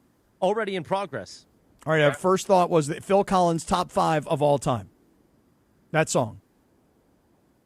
Greatest Getting songs ever made, yes. And I think that. No? You don't Yes. I mean, it could be. I don't know how to know. quantify I don't it. know if I would qualify it in in that category, but I mean it's a great song. Yeah, I don't know, is there I haven't data? really thought Great about it, song. put much thought to it. Mm-hmm. But then you hear it, and you're like, it's good. So, yes, exactly. Bar Schvitzva, not my line. I used it on the air, and Schefter was dying from it. It was the person whose son's bar mitzvah. It was in Florida, and it was his bar mitzvah. I don't know. Let's call him the Politano. I don't know. Let's think up a name for him. George, now you know who I'm talking about. Anyway, so it was his son's bar mitzvah, and it was outside. Come on, man. And it was like 90 degrees. Yeah. It was a day bar mitzvah, so they called it a bar mitzvah. We have the picture on YouTube now of you at the bar mitzvah holding the sign that says Mazel Tov. Well, now, but here's the thing, Morales. The kid's name is Evan. Right. That's the bar mitzvah kid. So I'm running around there as if it's my bar mitzvah, taking pictures with everything that says Evan. I mean, Cappy, is that a great move? You would do the same thing if it was if Scott was the bar mitzvah boy that you were going to. Oh my God! It's you make it your own. 1,000%. But I would do the same thing that you probably did, because I know I would. I'd be like, who the hell decides to have a bar mitzvah in April in Florida, darling, where it's 100 degrees and it's 98% humidity and it's going to start raining in 15 minutes? I mean, that is a risky move to have an outdoor bar mitzvah at this time of the year in Florida. By the way, for our audience that doesn't know what a bar mitzvah is, it's very similar to a quinceañera. It's just for boys and girls of the Jewish. Well, there's a bar mitzvah and a bat mitzvah. Right, exactly. Tell him, George. Whereas Tell him. the Tell him, Hispanics, my Hebrew. our thing, we don't have anything for the boys, Yeah. just the girls, and that's a quinceañera. Ah. But quinceañera is at 15, right? Obviously. Yeah. I'm just trying to make a simple comparison, Evan. Right, yeah. No, I'm trying to learn. I'm saying that quinceañera, based on the quince, is 15 years old. Yeah. And yes, bar mitzvah's 13. Communion is when? 16 is communion. No, I did my communion at like 9. And for really? the Anglo-Saxon folks, it would be like a sweet 16. So they made a whole TV show about it. Remember? Yes. So there you have it. The Anglo-Saxons. Yeah. So- I mean, so- we're off to a so resounding Cappy- start here, by the way. I got to be honest with you. Oh, God. Our recent here's the problem. Our recent visits with Evan have been a little choppy because we're all in different places and the delay starts to pick up between all our different devices. And just a few weeks ago, you were in studio and it was brilliant. So we're all longing for that timing we had when we were all in the same room, and we just haven't had that since. Yeah, I don't think that really has anything to do with it, to be honest with you. All But right. nonetheless, Okay, all right. let's talk. It's us. We're terrible. Talk about the fact that I'm the only one who picked the Lakers to win this No. series. No, Cappy No, did no, too. I did but also. Cappy did it just because no one else was picking the Lakers. Well, that's right. When 12 different ESPN basketball reporter types are all asked to pick the series, and all 12 of them say, Houston in 6, Houston in 7, etc. I said, you know what? This is when you go the other direction. This is when you pick the Lakers. And I'll tell you something else. I actually think the Lakers will win tonight. I think the Lakers will go to Houston with a commanding 2-0 lead. What do you think about that? I think, so you're saying against all odds, they may do that. That's interesting. Mm-hmm. I think they will as well. And I think that this whole Kevin Durant thing, I picked it before Kevin Durant, and I knew about that. I'm a little confused by this. So he gets hurt in practice. So none of us, George may have known this, but none of us publicly knew this, right? So you're sitting there and you're like, wait a second. Durant and the Rockets were playing well down the stretch, but there was still all that stuff with the Rockets that felt like something was off with them. And I picked the Lakers because I was like, all right, why can't LeBron will them to one series win against an inexperienced Rockets team relative to the playoffs? I'm obviously not picking them to beat other teams after that necessarily. But now you got the Durant thing. So, yeah, I mean, it feels like in the air tonight, it could be another day of paradise against all odds for the Lakers. Wow. Yes, that's right. In the air tonight, George. I think the Lakers can win. Evan, listen, I don't trust this knee situation. To your point, he got hurt on Wednesday. Nobody heard about it until Saturday. That's gamesmanship. But also in today's day and age, you should be reporting injuries as they happen because a lot of people got a lot of money online, but that's neither here nor there. It just comes down to this for me. It's quarterback versus quarterback. LeBron is over here. KD's over here. I trust LeBron more. And now with a tender knee, I find it hard to believe that he's going to be 100% tonight, Kevin Durant. I'm taking the Lakers in game 2. Well, but wait, Cappy, I disagree with one thing. Go ahead. So if they're gonna have an injury in practice on Wednesday, they don't know his status until right around the game. Like I was watching on Sunday, George standing there in Boston reporting on what he was hearing around Embiid. The Sixers don't have to necessarily give you an update because they set out indefinitely, and all of a sudden, if they want to say, hey, he's going to ramp up, practice time today, fine, so be it. I'm not going to crush the Rockets for what you're calling gamesmanship because they weren't playing a game. Yeah, I guess I'm a little jaded on when it comes to reporting injuries and being open and honest about it, and I realize a lot of teams are not. But I feel like we should have known. They genuinely didn't know. They didn't know. Perhaps. It does not sound like they knew if he was going to. I mean, George, you would know better than we would. Did they know at the time that Cappy wanted them to say, "Hey, KD's out"? Oh no, not out, Evan. But Ev, not out. Just all I wanted was a report, an injury report that says Kevin Durant practiced knee. That's all. I want to know that he's on the injury report. Well, but that's not how this works. This isn't the NFL where they give you a status update every day. You know what I'm saying? Like they don't have to report it until game day. Mm-hmm. Well, that being said, that's what they did, right? I mean, for me, I'm thinking about it absolutely 1,000% through an NFL lens. That's right. That's fair. So your point is that the Rockets did it right, but you don't like that they did it right because it hurt your hypothetical gambling. Correct. Oh, yeah, no, I can see the league making a change on that. Yeah. Hey, listen, the baseball accommodates Ohtani. Why can't the NBA accommodate the gambler? You know? Just thinking out loud here for a second. What a ridiculous take. Not by you, but Counsell. I hadn't even heard that until this morning, and I'm like, are you kidding me? Yeah. Now, listen, I will say this. He does bring up an interesting point. And again, it is what it is. Like, they changed the rule. But the rule used to be that you had to have two-way status every year, and then they changed the rule in 24 when Ohtani got hurt and couldn't pitch. So I think that is his biggest bone with the rule, is that they were able to skirt the rule because they changed the rule to be not consecutive years or previous year. It's once within the last 2 years that he meets the criteria. So that's his issue. Yeah. So then you know what? I would like Jed Hoyer. I think is the GM of the Cubs. Mm-hmm. Let him go to Counsell and say, hey, by the way, we made a Luka deal. We got Ohtani. And then let me hear Counsell say, you know what? We can't take him. I don't have the roster spot for him. I have too many of them. Oh, shut up.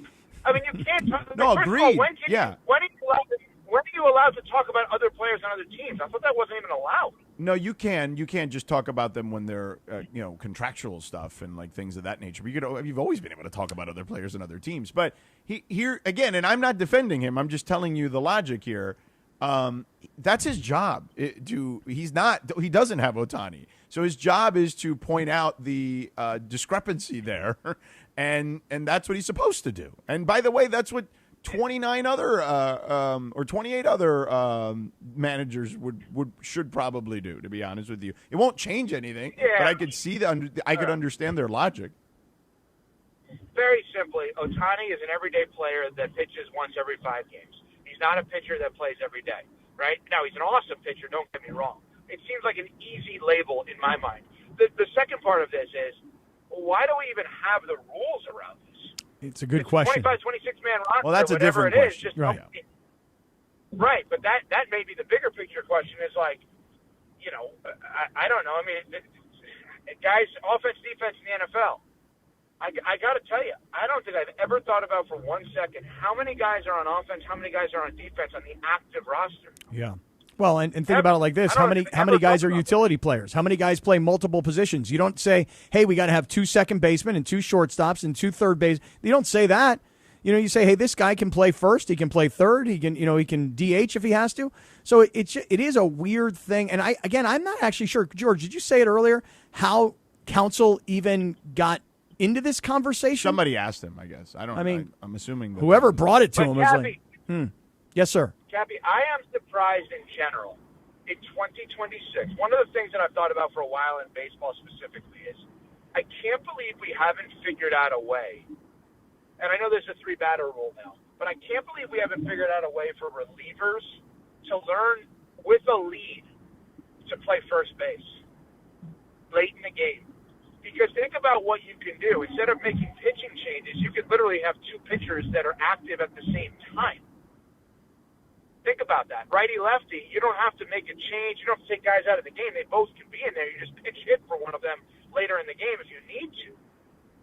Right? If all of a sudden, my whole thought about this was prior to the 3-batter rule, but I can't, there's so many unbelievable athletes, especially baseball players, who came up not only pitching but playing other positions. I'm just surprised that we don't have pitchers playing other positions defensively to keep them in a game. See, that's always my favorite part of a baseball game is when a position player has to come in and pitch because they've run out of pitching. See, I always love that. I hate that. Oh, no, that's my favorite thing. That's horrible. I love that. I don't know why I think you're the only person in the world that likes that. Oh, no, I love it, man. I do. I love to see it. Yeah. I don't know, Ev. It's an interesting point. I don't know. I said this to George earlier. Think about under the old rules. Think about under the old rules. If, you don't have to pitch 3 batters, and it's righty, lefty, righty in a batting lineup, and you have your righty pitcher pitching to the righty, the lefty pitcher is playing first, and they switch. The Mets did this in 1986 in a game against the Cincinnati Reds, I want to say, where 1 million guys got thrown out of the game. Jesse Orosco and Roger McDowell, one of them was playing the outfield, the other one was pitching, and they switched off. They actually did this because guys got kicked out of a game. I want to say it was Ray Knight and Eric Look at that knowledge. Yeah, wow. That's good knowledge. Wow, 86. Sometimes Cappy and I switch off, but that's Look it up. Look it up. Oh my God. No, I believe you. I believe Davey Johnson What? is very unconventional. Evan understands our relationship. There's yes, nothing he wrong does. with that. Yes, So he does. I do want to ask you what Schefter said about the Rams on your show, but before that, let's actually talk God. Yeah. Let's talk some basketball real quick. The Knicks, real quick, is that a bad moment, or is this something you worry about? Not just the meltdown, but just the way Atlanta attacked them. Great question. I think it was a bad moment. Knicks still win the series, but I think the moment is used in the next round against the Celtics, and here's what I mean. I don't remember a player as great offensively as Jalen Brunson is, and as great of a character guy, and as high-level face of the franchise as he is, that so clearly with the lead late should be taken out of the game because he's so terrible defensively. I know that sounds drastic, but George, you watch and you cover it way more than I do. Up 8 points, 4 minutes to go. Why not take him out? Because every possession they go at him, or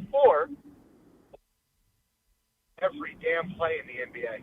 Stay with your guy. They would just switch Jalen Brunson onto whoever they wanted, in this case, CJ McCollum, to score. Yeah. Yeah, Why? it's a big problem for them, to your point, with Boston looming potentially. When you ask the question why, though, I mean, don't you guys think the answer is just because the offense? Well, that, and I was also thinking, ego. That's part of it, but the offense, he's incredible as an offensive player. Right. You take a guy like that off the floor. By the way, the hurting them Lakers are going to offensively. deal with that with Luka and Austin if they do survive this series. That's going to happen in the next round against OKC. They should be like, hey, you 77, come right up here, guard Shai Gilgeous-Alexander. You know what, Sedano? It's a great point you just made, and it just hit me in the head with this.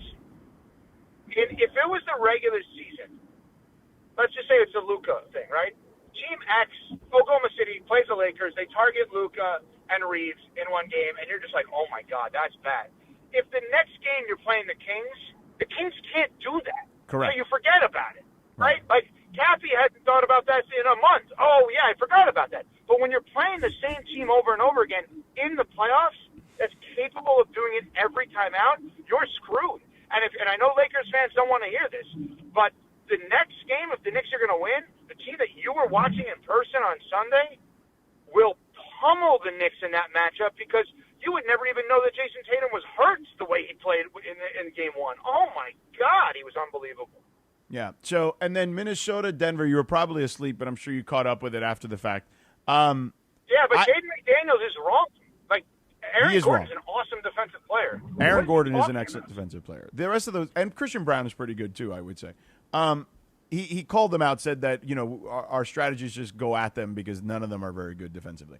I think the biggest thing that Cappy and I were talking about was just Jokic and Murray not coming up down the stretch, like in a way that we normally see them, come up big. They were just human for once down the stretch, and But that's Jokic, just such a rare sighting. Yeah, George, Jokic in this game scored, I want to say, 6 points in the first half, 14 points in the third quarter. Yeah. So now you're at 20 points, and he finished with 24. Yeah. He had a dunk late in the game. Oh, it was awesome. Which was a great play, but prior to that, he'd missed everything. Yeah. He missed from three-point range where he had an air ball. He drove to the basket, couldn't put down a layup, or he flopping around on the ground. Like, he had missed mid-range jumpers. He literally could not hit anything. And I unofficially, this is from my data, he was like 5 for 6 down the stretch, and it was only that dunk that he put down. So part of it is him. That killed him. Yeah, part of it is him. Part of it is Minnesota and the ability to have all these guys who are so long and athletic. That's what keeps them in games. Minnesota is not like this great team, but they have just these incredible athletes that allow them to stay in games when they decide to defend. And they have not defended very well during the regular season, but we've seen them in stretches, particularly in the playoffs the last 2 years, defend at a high level. This is what they're capable of when they're focused on that end of the floor, because even guys like Jokic and Murray struggle in those scenarios against a team with that kind of length. Comment from you, Evan. Well, yeah. So it's interesting. I think that's the series that most people are split on. Like, I thought Denver was going to win. Kendrick Perkins was up this morning, and he thinks Minnesota's going to win. Now, the reason I paused there is because I was thinking about the fact that you brought up the Rams, and like it was such an interesting thing it's such an interesting piece of conversation that's gone on over the last 24 hours. I think with that team. Yeah, go. Tell us what Schefter told you. Okay, yeah. Thank you. So basically, Adam released a podcast yesterday. People can check it out on the ESPN app. And he goes through all 32 teams and gives, like, the latest intel around the teams. So I'm sitting there and I'm listening, and I'm like, okay, well, this is interesting. He talked about the Jets scouting for the 2027 drafts at the quarterback position. That's interesting. Where Jeremiah Love will go, Ty Simpson. And then he gets at 13 to the Rams.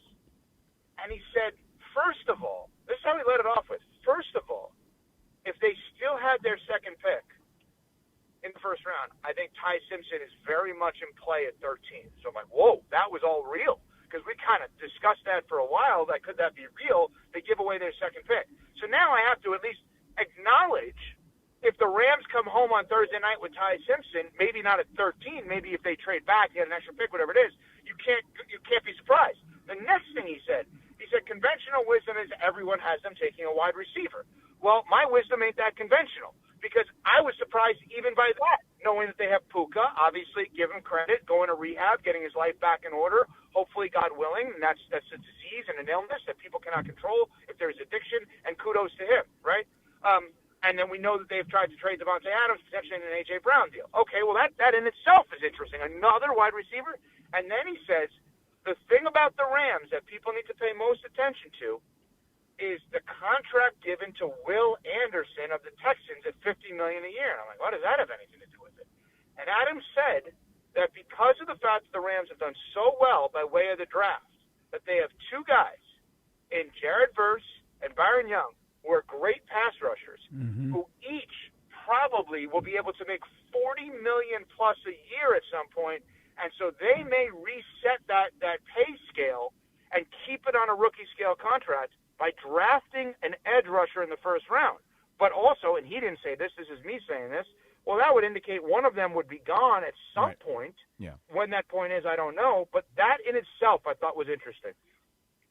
That is interesting. There was a lot there with that. No, that was really good, though, and I think that's very, very smart. I mean, if you look at the Rams and you look at how they've drafted to replace Aaron Donald, they didn't go player for player. They went like 6 guys for 1 guy, and they drafted all these young pass rushers, and they've been really good. So if they can go on to the open market, or if the market pays a pass rusher $40 to $50 million a year, they're probably not going to be able to keep everybody. So drafting another young pass rusher to replace a guy who's going to eventually leave in free agency, that's smart. I'll throw one other little wrinkle into all of this. Oh, another wrinkle. You know, the Rams did lose an offensive lineman to retirement this past year in Rob Havenstein. Yeah. So I would argue that there is the possibility that the Rams might also consider offensive line as a possibility to look at. And that's assuming for a moment that they stay at 13. If they move out of 13, George, and they decide to go into the second round and pick up additional picks, could they go Ty Simpson in the second round? Sure. Could they get Mekhi Lemon or other wide receivers of the same caliber in the later part of the draft? I think so. Yeah. So I'll tell you this: if I'm the Rams, wait. If I'm the Rams, if I'm the Rams, and I want a wide receiver in the second round, I know this guy's hurt, but I will tell you this: this guy is a first-round talent. But because he had a knee injury at the end of the year last year, he's going to drop to the second round. Chris Bell from Louisville. This kid as a freshman or a sophomore was built like a man. Okay. Like, he reminds me of, like, a diet version of Andre Johnson, a little smaller, but built like that. I think this guy is a legit NFL player and can be a really good NFL player for a long time. They just have to draft it. The problem is because of his knee injury, he's not going to be available in the first. But a team like the Rams could absolutely take a guy like that in the second round. Well, that's interesting because first of all, I don't know what it's like to be built like a man. I would die to know what that's like. Second of all, I called the Boca Bowl, and Louisville was in it. I didn't call it. I was on the sidelines, and he was injured, as George mentioned, and there was a lot of buzz about what that game would have been if he was healthy and how good he is. Rob Havenstein, I'm glad you brought him up. He's one of my guys. No, not because of the obvious reason that you're thinking. He went to Wisconsin, so go Badgers, as some would say. Was he at the Botsfitza? That's what everybody would be thinking as to why I said it that way. Yeah. But that was really more of a setup for a go Badgers. But to the original point is, yes, if you have a great offensive team, if you have a great quarterback, you can never take enough offensive linemen, because when you have a first ballot Hall of Famer like Matthew Stafford now, after the MVP to go along with the Super Bowl, and he's going to be a Hall of Famer, right? And you're going to sit there and you're going to maybe extend him. Guess what? Protect the man, and then you could bring in a Chris Bell who could be a B-level receiver, let's say, and Stafford, with time, can make him an A-level receiver versus paying an A-level receiver without offensive linemen to protect him. All right, well said. Very well said.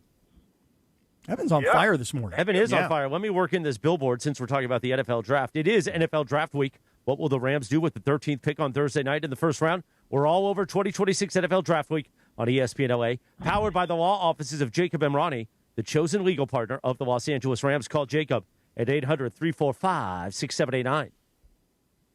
Well done. Nice. Very well done. Well, thank you. You know what this whole relationship is? It's a groovy kind of love with all of us. That's very nice. Very nice. Excellent appearance, I would say. Really good job. It started rough, but it worked out really well. Yeah. Mm-hmm. But the constant reference to Phil Collins songs was brilliantly weaved in, I must say. Evan's good at what he does, man. Yeah. Think on his feet. And by the way, knows the Phil Collins collection very well. Oh, yeah. Clearly. 8:33 on a live imaging Tuesday, presented by Providence. What do you want to do next, Sean? What do you want to tease? Well, listen, I think that there's this Barry Bonds stuff on Ohtani I thought was fascinating. We can do a little of that. Let's do that. Maybe we could do, Adam wasn't the only one that said that the Rams could cause havoc in the draft. Todd McShay was on Rich Eisen and had a similar sentiment. What was that? What's that? What was that? That was Caliendo. Oh. Remember when Todd McShay and Kuiper used to fight on SportsCenter all the time? All right. All right. Caliendo would be Kuiper, and you go, Todd. Right, now I got it. Kuiper would interrupt Todd all the time, right? And that's how you would do it. George. I didn't know where the sound was coming from on the console, so I got a little scared that, like, the Russians had broken in again. And they were just yelling, Todd? Yeah. All right, Cappy, while we tease all that, we'll talk more draft next in a few moments. But first, tell us about our friends at the Wellness Company. Listen, guys, I've been telling you guys this every single day. I'm holding it in my hands for those of you guys that are watching on YouTube. I know radio listeners and app listeners, you're not seeing this, but this is the Wellness Company. It's the medical emergency kit. Inside the medical emergency kit are all these different medications, from a Z-Pack to amoxicillin and other sorts of medications that you might need should you have to treat pneumonia or strep throat or a sinus or an ear infection, or you're nauseous, or maybe you have a UTI.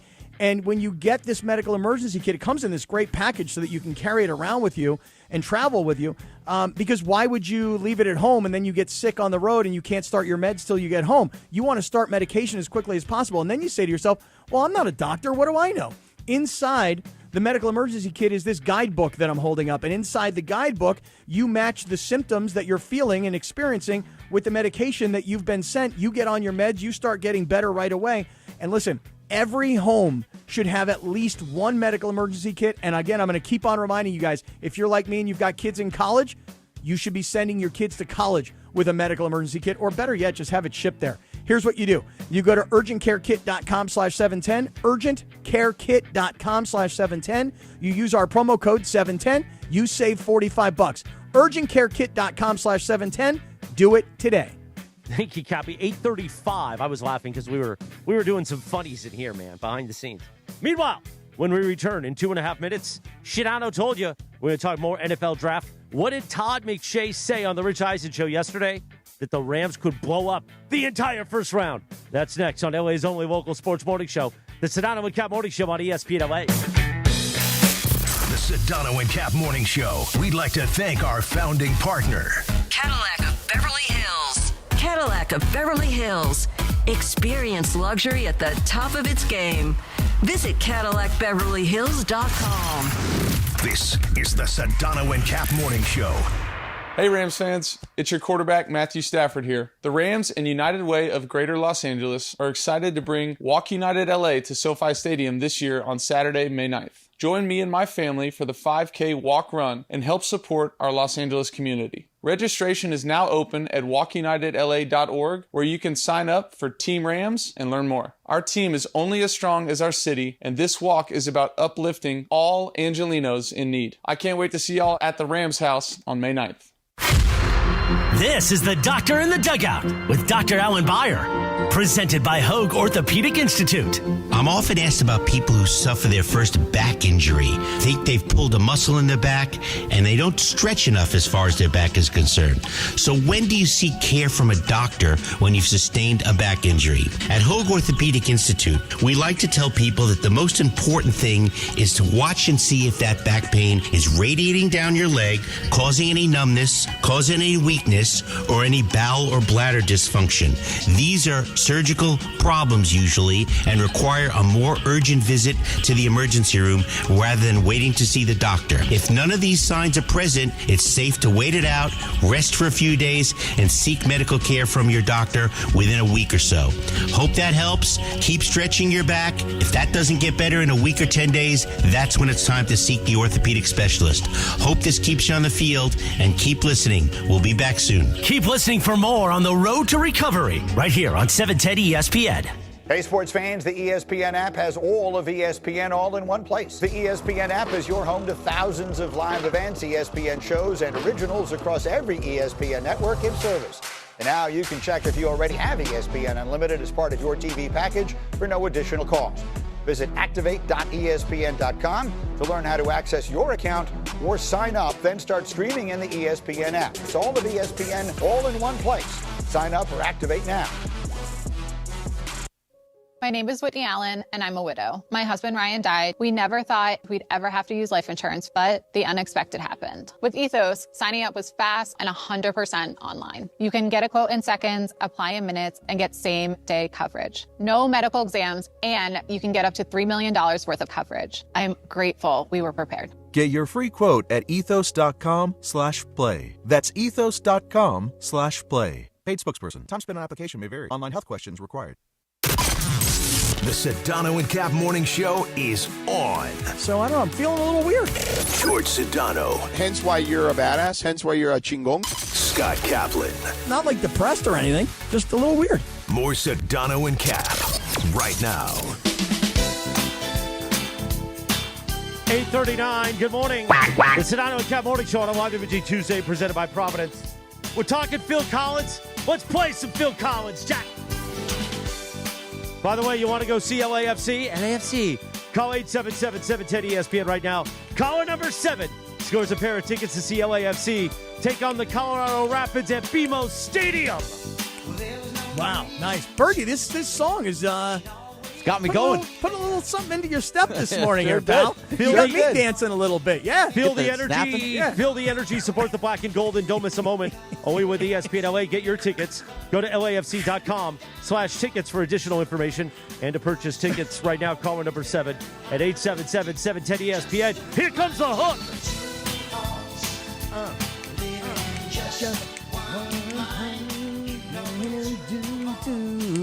Thank you. Yeah. 8:40 on a Tuesday as we talked about the NFL draft and what the Rams will do at 13 on Thursday night. By the way, what was it, Bergie? Les is going to join us Friday, right? So, yeah, Coach on Thursday, Les on Friday. I can't wait to say Les. Remember me? Oh, no way. Coach on Thursday? Yeah. When you're not here. Oh, man. Oh, man. Come on, Just man. call in. Are we serious? Just call in. Serious? Yeah, you should call in and be part Call of in, it. be a part of it. No, I can't. I'm going to be on a flight. So Come on, just be on the Andy. plane, pick up your phone, You can do all. You can do it all, Sedano. You're in first class. I mean, What time is, we couldn't. There was no way to make that work the other way around. I mean, no disrespect to Les, but I've talked to Les a million times. I mean, to be honest, Bergie and I did the meeting, and we said we want Coach and Les. This was 4 weeks ago when we did this planning meeting, and we said we want them on the morning show. So whichever order they're available, like we specifically said, we'll leave it up to you, but we want them both on the morning show. So credit to the Rams, Jory Hirsch. No, I artists appreciate for Jory and making the that help. I'm happening just for the saying, morning show. I'm discussing on our end. This wasn't new. I mean, this was 2 weeks ago. I told you I needed. As I said, Bergie and I had the meeting a month ago. So okay. Yeah, well, I You mean, guys didn't know George's playoff schedule a month we ago? didn't a month ago. That's I just wanted to make ridiculous. sure Well, I that we didn't would even have know these, it a month ago. we would have these guys on. So we could And tell then them. What time is Coach McVay on Thursday morning? We Don't know the don't time. have the time yet, but we will. But yeah, it's really up to the way artist likes. Okay, because I know we got. And listen, they're great in that regard. I'm just annoyed that I would have loved to have talked to him. You know? Maybe what we could do is maybe we tell artists, hey, listen, George Sedano, he's a heavy. Is there any way we could flop this? Since Morales did interview Les Snead, he can kind of carry that one. We got to bury the Cappy thing right now. So do you want me to put in the part where What's the about bury the you and Cappy Les thing Snead? right now? You make sure to get that part in there. Be sure to mention I'm the guy who said 14-3. Les and I hugged it out. I can send you the picture of Les and I after the event. Mm-hmm. And then Sedano will be with us Friday. He's really ramped up for McVay. If you want, send that email. We'll have Tommy do some aerial support where he'll reply all and go, hey, I agree. Then we'll have Sam Pines agree. Maybe have Carmi. By the way, if it Carmi's can't on be, involved too. Have Carmi agree.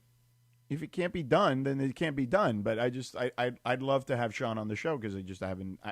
I'd love to be part of the interview with Sean on the show just because we haven't talked. Even Let's the see if last we time can when do you guys were at camp, I was unavailable that day. Let's see if we can I do will it see if we can flip flop them. You can do the little flippy floppy. And Well, ask, thank you. I and ask appreciate it. artists this. Yeah. Say, we would like to know what artist's favorite cocktail of choice is. We'll buy him a bottle. I guess that means I'll buy him a bottle. But And I'll split it with you. Okay. Because we won't get any money out of Cappy. He's cheap. Nope. Scumbag. Meanwhile, Todd McShay was on the Rich Eisen show yesterday, in which Todd McShay talked about the Rams and what they're going to do at 13 and how they would blow up the draft potentially. Let's play that sound. Team that's going to blow this whole thing up in a great way could be the Rams. Why do you take Mekhi Lemon, who's an awesome player, and fits exactly what they want, toughness, run after catch, contact balance, all those things. when in that system, I compared it yesterday to attraction. Like, there are some beautiful human beings, males and females, but some you're more attracted to than others. And the next person on the line might be attracted to the other person. Well, for the Rams, they're attracted to this kind of wide receiver. They've proven, and this year's draft has the same type of wide receiver in a DeJon Stribling in the second round. Jeremy Bernard could be there in the second round. That 13th pick becomes interesting. And if it is back to FM picks, and maybe they could trade up for the guy that would actually make the biggest impact and difference on this football team in Jeremiah Love, and give away 2027. And Arizona said, well, now we got extra insurance. I don't know. I'm just throwing it out there. And I also know they really like Ty Simpson, but that's a whole different discussion. The Rams it doesn't fit with anything I'm hearing. But the biggest thing is I just think that they can get that receiver in the second round. And why do they care about a 2027 pick if it's all in on this year? Well, the first part of that, well, let's start at the end here.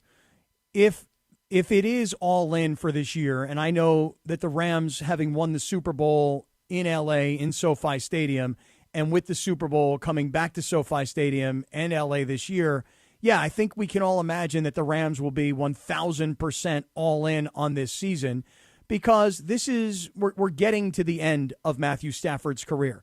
How long will it last? That's going to be up to Matthew Stafford, obviously. But you get to your late 30s as a quarterback in the NFL, you're getting to the end of your career. So I do think the Rams will be all in on this year. But, George, you tell me. Jeremiah Love may be considered the best overall, all-around football player in this draft. But if I'm the Rams, I'm not moving up to go get Jeremiah Love. I think I'm pretty set at the running back position. I'm not telling you that Kyren Williams is the best running back in the NFL. Yeah, not even close. I don't think they need to move up for a running back. I would agree. I think he's special, Jeremiah Love, and he's going to be one of those guys deserving of being one of those top running backs taken in the top of the half of the first round. But I feel like, to your point, Kyren Williams, Blake Corum, and Jarquez Hunter, who didn't even get any run, right? Is really a guy that I think can be helpful for the Rams. He's built like a truck. He's a more powerful runner than any of the other two that you talked about. At least certainly he was in college. I mean, the kid averaged 6 yards a carry in the SEC. I do think they're fine at the running back position. Like, I don't think they need to trade up for Jeremiah Love. No, I don't think so either. Now, on the other hand, McShay does bring up what I think is a somewhat interesting point, which is that the Rams have had in the past a lot of success with later round draft choices of wide receivers. Yes. And you could say, okay, well, Puka Nacua is obviously one of them.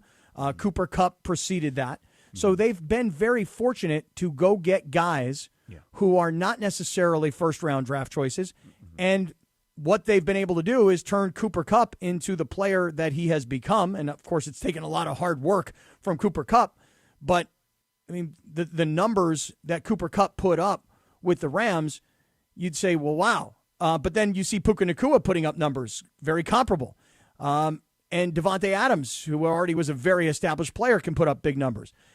I think if I'm the Rams, just an opinion here, but I'm this close to the Super Bowl and I'm this close to having won the Super Bowl this past year. If I stay at 13, I'm going the best offensive lineman that's available. Or I did like what Schefter had to say, which is possibly consider pass rusher because of what's going to happen to your top pass rushers and their money situation coming up in the future. And you can never have enough guys on the lines of scrimmage. I mean, that's the reality. Exactly right. Yeah. We will find out Thursday night, the NFL draft, all of our coverage right here on ESPN LA. Let's talk in the draft part of the morning wood. Thanks to Hernandez Wholesale Flooring. If you're in the market for new flooring, shop at Hernandez Wholesale Flooring, where every day is a deal, no gimmicks. Call 866-624 or go to HernandezWholesaleFlooring.net. No sale beats wholesale. 8:47.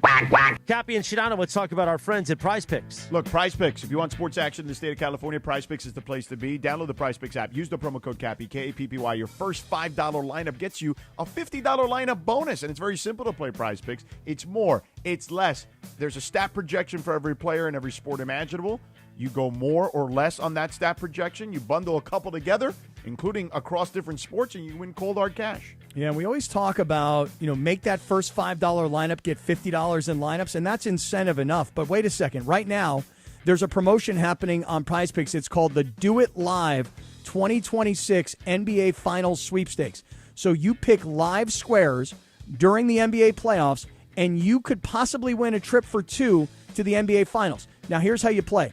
You make that $5 lineup with at least one live NBA player pick during any part of the NBA playoffs. So live player picks are picks that are made after a game has already begun. The game is already in progress. So make that play, get your opportunity to possibly win a trip to the NBA Finals.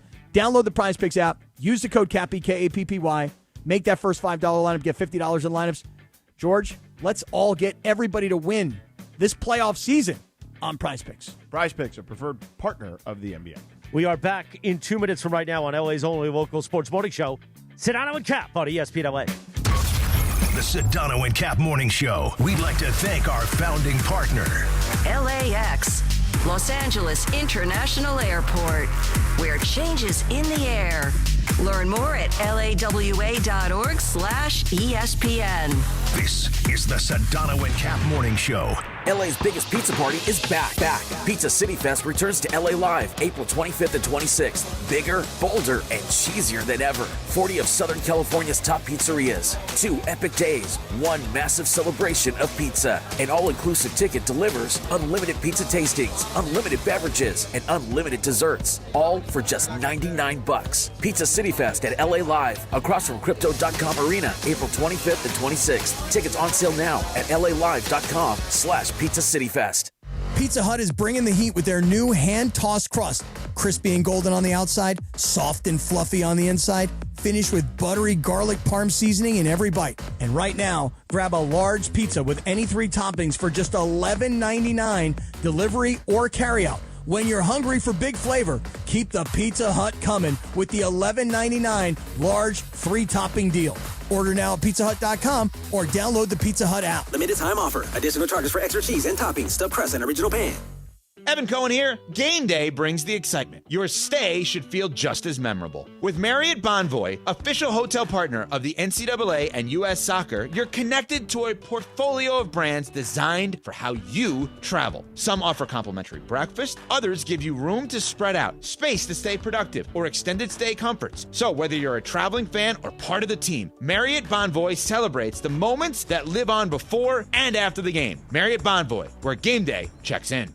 Hey, it's Rich Eisen for Pella Windows and Doors. Sometimes teams take a timeout to regroup and call the right play. When it comes to your home, Pella Windows and Doors always has the winning game plan. They're not just window and door experts. They're experts at taking care of you and your home. At Pella, they find the products that meet your needs and their experts install them. They do it every day, and that's why your neighbors trust them. Discover why Pella is a trusted choice for homeowners everywhere. Visit Pella.com/Eisen today. That's Pella.com/Eisen. You're hanging out with the Sedano and Kap Morning Show. Especially on lighter days like today, we're just going to make ourselves laugh. Why the hell not? Why the hell not? Let's feel good today. Let's feel good. More Sedano and Kap. Come on, kid. Just have fun. Right now. The Sedano and Kap Morning Show, 8:51. We played the beginning. It's going to take a long time to build. We were just going to keep going with our Phil Collins mix, but we got a lot to get to as we clear the way for Dave McMenamin at 9:30 this morning. The Rich Eisen Show begins terrestrially at the top of the hour. We'll go to YouTube and on the ESPN LA app. But Sedano, let's talk about our friends Cadillac and Beverly Hills. All right. Let me tell you about Cadillac and Beverly Hills. As Sedano would say, you ready for this? As Sedano would say, the most spectacular dealership in the country. And then he would talk to us about his favorite Cadillac, the Lyric. And he would say something like, when was the last time you drove a Cadillac? Because a Cadillac just says success. And then he'll tell you about the Lyric, about $400 a month for the lease. Wait, whoa, George, whoa.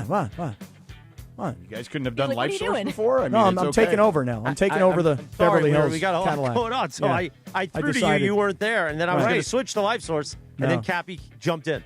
Yeah, No, I was it's doing okay. it for you, man. Yeah. I was telling everybody about the Lyric. Another one of my No, endorsements. I am. geez. Hernandez Wholesale Flooring and Cadillac of Beverly Hills. In fact, I'm putting my new flooring in the back of my new Escalade that I got from Cadillac of Beverly Hills. What do you think of that? We've teamed up with the finest dealership in America, Cadillac of Beverly Hills. We know Cadillac, but when's the last time you driven one? Well, to Cappy's point, I've been fortunate enough to drive a number of the different beautiful vehicles. You know, I'm an EV guy, particularly an EV SUV guy. But I'll tell you this. If you've got your eye on an EV SUV, get your eyes and get your hands on a Lyric. They start at about $400 a month. A beautiful compact SUV, electric vehicle. Gas prices are insane. You want to get in on one of these EVs, okay? So this new lineup of Cadillac EVs, sedans, or SUVs, even if you want gas, they all define luxury at the top of its game. And you can find them all at Cadillac of Beverly Hills, because wouldn't you want to buy an American luxury vehicle? Of course you would. They all drive like a dream, and the technology is insane. So go in and say hello to the incredible team at Cadillac of Beverly Hills. Check them out at their beautiful showroom at 8767 Wilshire Boulevard in Beverly Hills, or you can check them out on the web at CadillacBeverlyHills.com. Thank you, Sedano.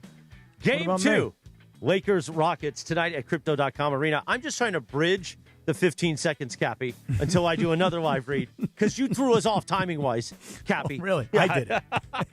No, it wasn't my fault, but I didn't realize that they got – I mean, that was a quick 2 minutes. That's why I said 2 minutes. You know what?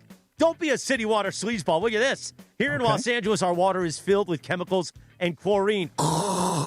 That's exactly why. You know what I did? I got a LifeSource whole house water system. You hear Ireland and I talking about LifeSource. LifeSource cleans and conditions water from every tap, so you're getting healthier water throughout your entire home. And the best part, it's easy. No salt, no regular maintenance, and no more harsh, disgusting, gross, skin-irritating city water. Don't be a city water schifoso. I'm telling you, this is one of those upgrades you notice immediately. Better showers, better drinking water, just better all around. Call them 800-WATER-99 or LifeSourceWater.com. 800-WATER-99, LifeSourceWater.com. Upgrade your water, upgrade your life with LifeSource. I did it, and I'm never going back. And for the month of April, make sure you ask for the ESPN LA special. Say, hey, sucker, I want that ESPN LA special. Just for saying that, you're going to get $500 off plus free installation for new customers, but you have to ask for it by name. The ESPN LA special, 800-WATER-99 or LifeSourceWater.com. Say, I don't want to be a city water sleazeball no more. LifeSource Water, it's not just better, it's essential. Offer ends April 30th. Warranty limitations apply. Cappy, you want to do LifeSource Water, too? You want to steal that one from us? Don't be a city water schifoso. Oh, there we go. See? Good I job. got that one down, too. I need a water system from LifeSource Water. For everybody going, oh, you guys do too many reads? Well, we got to pay the bill somehow, but here's the good thing.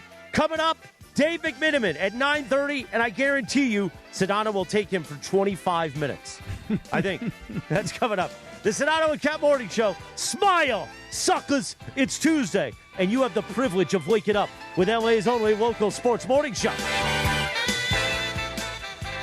If you've been thinking about selling your home and you've heard about Seller's Advantage on the radio or seen them around town, you might be a little skeptical, wondering if they're just another shady company trying to take advantage. But that couldn't be further from the truth. Seller's Advantage has been buying homes from sellers in Southern California for over 20 years. They hold an A+ rating with the Better Business Bureau, and there's a reason they have some of the best reviews in town. Seller's Advantage will make you a competitive cash offer that can match what you'd end up with after paying for expensive repairs without the hassle of listing your home. Plus, they take pride in buying on your terms. If you want to sell your home, call Seller's Advantage for a no-obligation offer. 888-390-AS-IS. That's 888-390-AS-IS. 888-390-2747. Or, better yet, go to their website, sellersadvantage.com. Don't worry, sell happy with Seller's Advantage. Providence Realty, DRE number 019-15-21-2.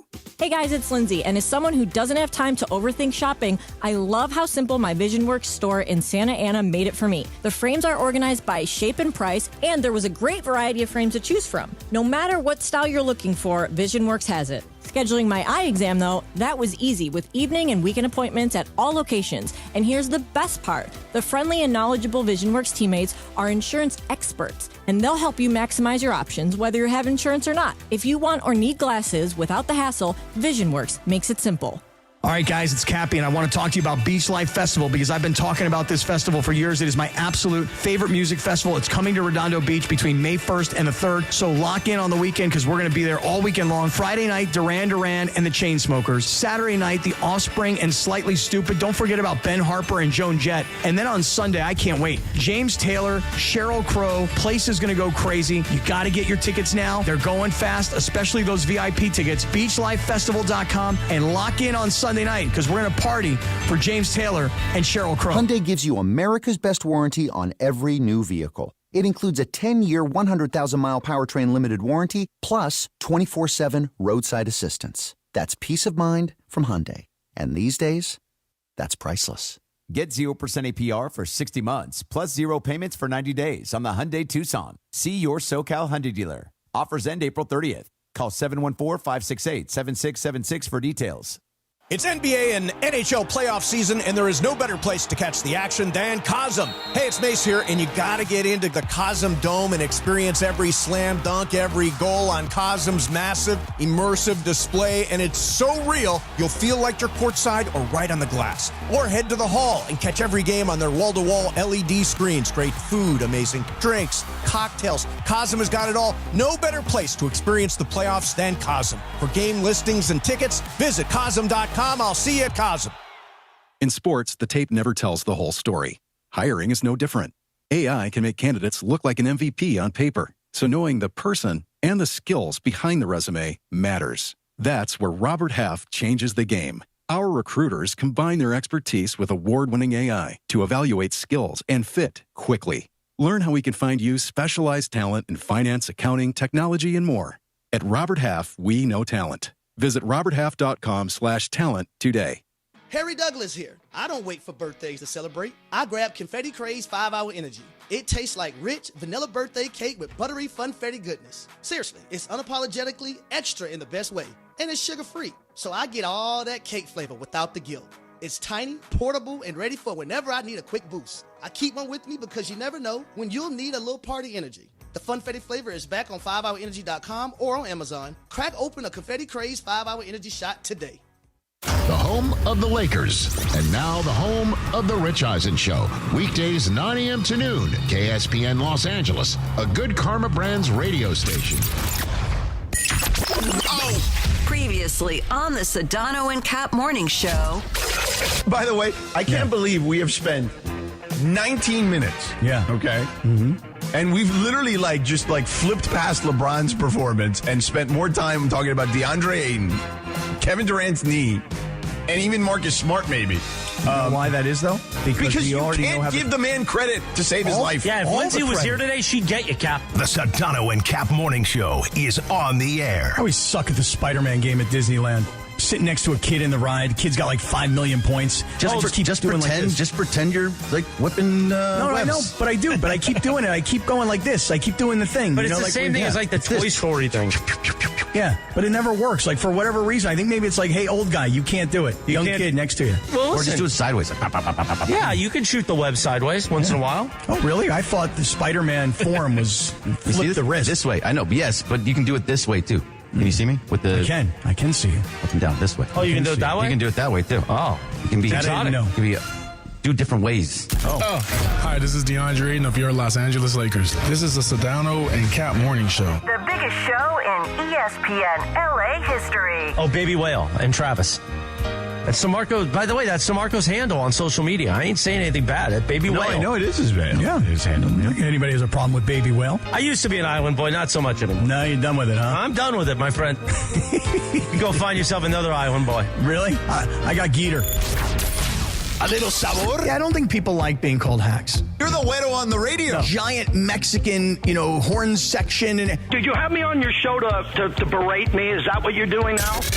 Give me a freaking break. I'm reacting to Art Bell. Yeah. Midnight in the desert. I'm Art Bell.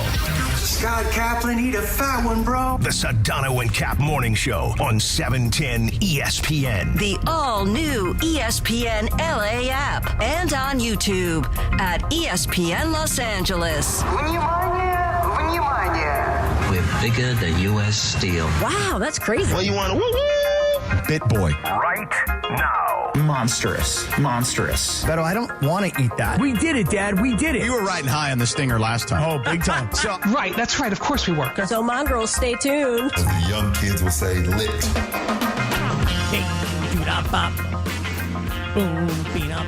What are you eating? I had a everything bagel egg sandwich. Oh, really? You eat a lot of bagel. That's good. That's good. Whip that up really quick. I wish Yeah, I but they're could. like, they thin them up.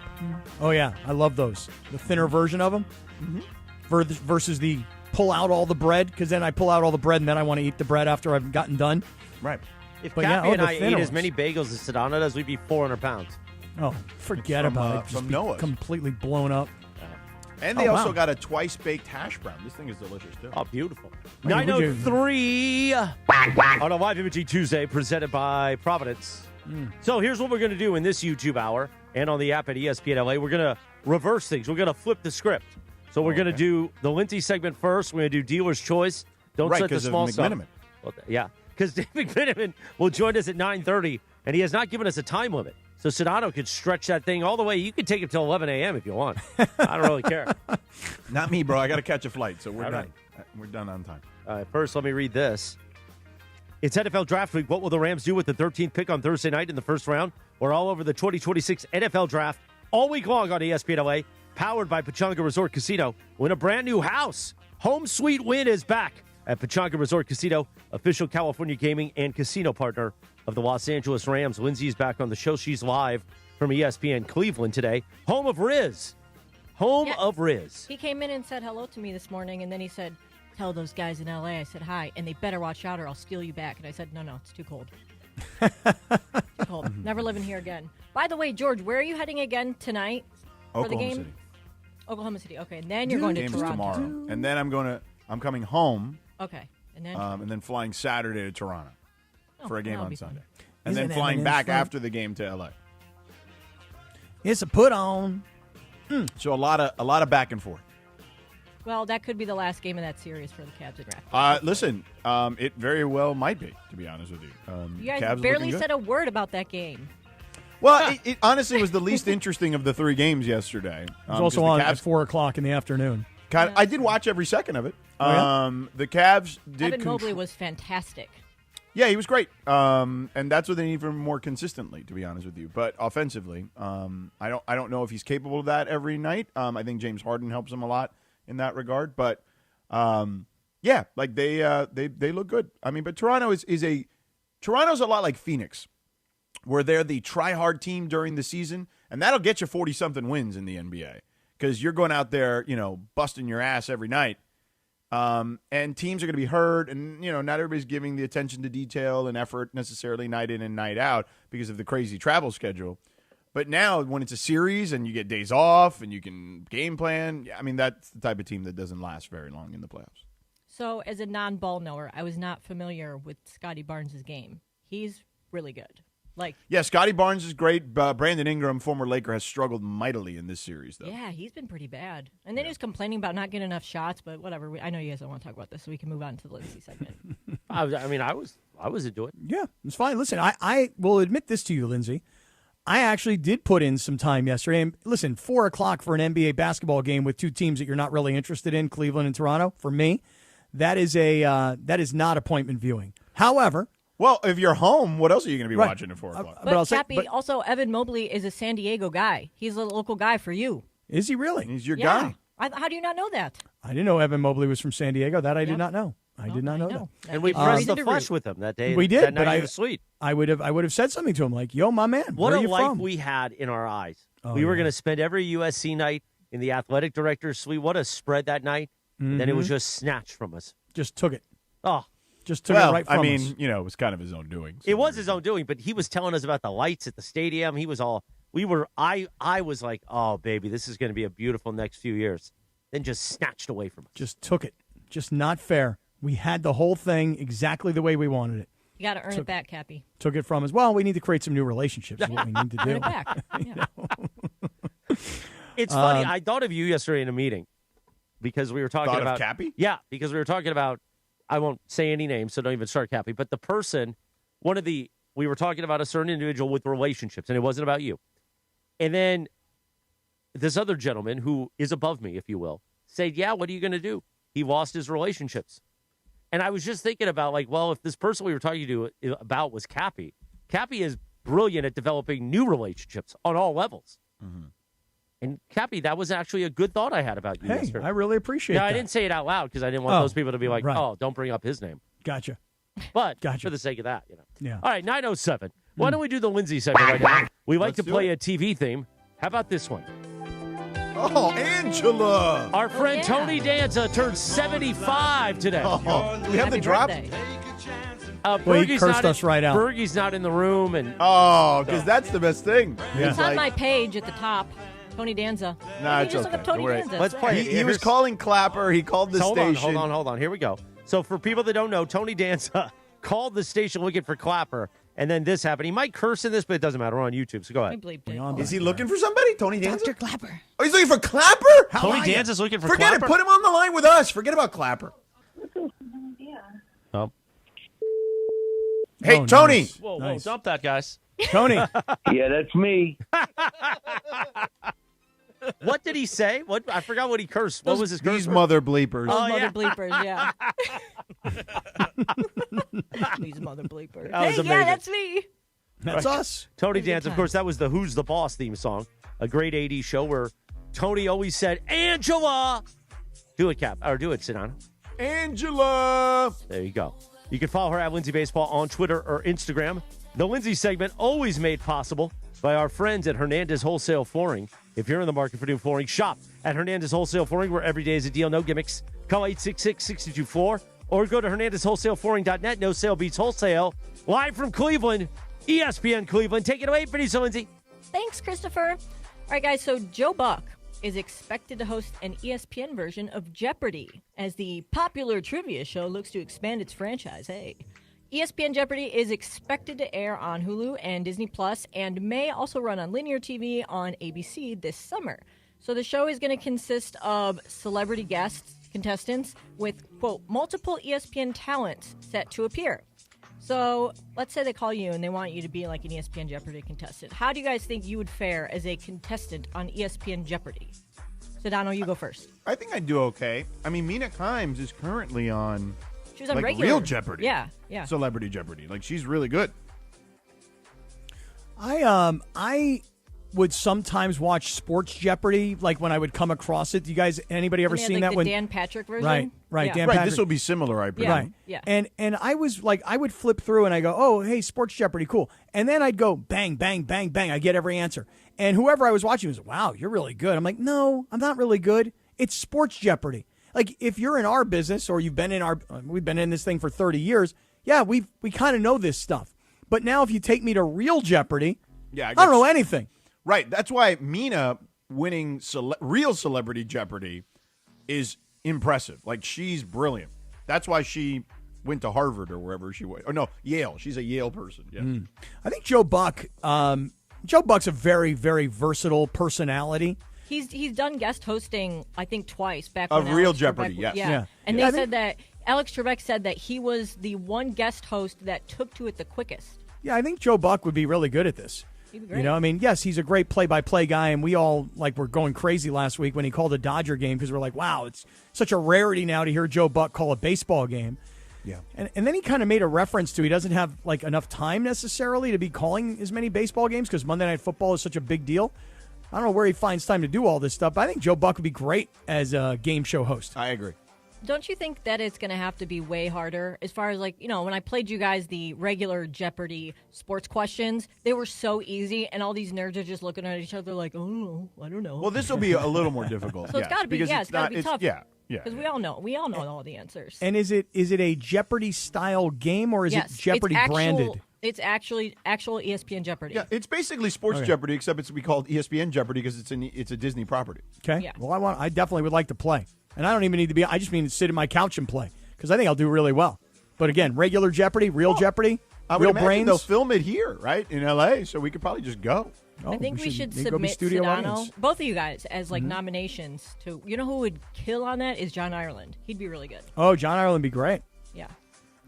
So next one here. Can you guys get some Creed music? I probably should have told you ahead of time. Probably should have told me ahead of time. You're right. You're right. If you can we can get some Creed, because I know All right, you guys here, like to I got sing it for you. No, don't do it. Don't do it. Yeah, no, I can do Do it. I not can sing insult it. it, Cappy. No, I can We've do it. got I can sing YouTube it. Premium now on this computer, so it's coming really? right now. Okay. Enough from you. What are we going to do? You going to do higher? Yeah, let me cue in here. Let's go to the there hook. you go. That's the song right there. Appreciate. So if you Do guys not like, insult the greatness of Creed. But my friends, No! I sacrifice. Turn him down. No more. I potted you down. You will not insult. What was the guy's name? Scott Stapp? What was his name? Scott Stapp, yeah. Oh, yeah, Scott Stapp. Insulting the guy. I potted you Come back on. up. Don't sing it. What's wrong with you? You don't know his name? I forgot. Come on. Don't insult the man like that. All right, hold on, Lindsay. Your story in a moment. Let's hear the hook. You're not going to not be able to sing. Let's take our escape. Come on, let's go there. You ready, Jorge? Here it comes, Jorge. Come on. Can you take me higher? Yeah. All right. I hope no one can hear me. See, No, we all hear you. You can't not sing it. You can't not sing it. I know. Especially the that's the best part. Turn up your mic a little. So Creed is going to be greeting fans aboard their Summer of 99 and Beyond cruise with arms wide open. Once again, next year. Do you like what I did there? Yeah? No? Yeah, we liked it. You sang with it. arms wide open? Yeah, right. So the band just announced the dates and lineup for their 5th sailing of the fan favorite rock event at sea. They're going to have Breaking Benjamin, Seven Dust, Hoobastank, Hinder, Fuel, Drowning Pool, and The Flies, among other bands performing. So here's the thing. If you pay, like, the prices start for, like, a cruise cabin at $700 per person for the 4-night concert-filled cruise from Miami to the Bahamas, and it's on a nice cruise ship, the Norwegian Joy. Do you guys think that if, like, your favorite couple of bands, because these guys are all the same genre, era, if your favorite couple of bands, let's say, like, 3, like, bands you really, really loved when you were younger, decided to do, like, a cruise where they're going to play shows and everything. Los Bookies. Is that something that you would spend money on? Yeah, like, okay, so this cruise, as you just described it, I love Creed. I'm willing to admit that I love Creed, okay? But there is not one band that you just mentioned that I think I've ever even heard of. Like, No, seriously. The summer of 99 and beyond. What were you doing in 99? I mean, I know exactly what I was doing. I was making a big mistake at that time. I was getting married. I got married in June of 99. And I was singing a lot of Wait, what was Creed your wedding songs. song? What was your wedding song? Oh, this is good. We've never actually talked. Oh, no, maybe we did. Because didn't I play it one day and you got all mad? You got, like, sad, right? Let's see. Disney? Was it Shania Twain still the one? Was that it? No, it was a Disney song. What? Yeah. Oh, yeah. Can you my feel the love ex-wife- tonight? No. Oh, gosh, I can't think of what it is, Lindsay. I can't think of the name The of the Aladdin song? What's the Aladdin song? Tell me what the Aladdin song is. I may know that. I can show. Yes, Yeah, A Whole New yeah. World. A Whole What? New World. Yes, This A is Whole the New World. lamest Disney song ever. No wonder I we don't got know what to divorced. tell you, man. My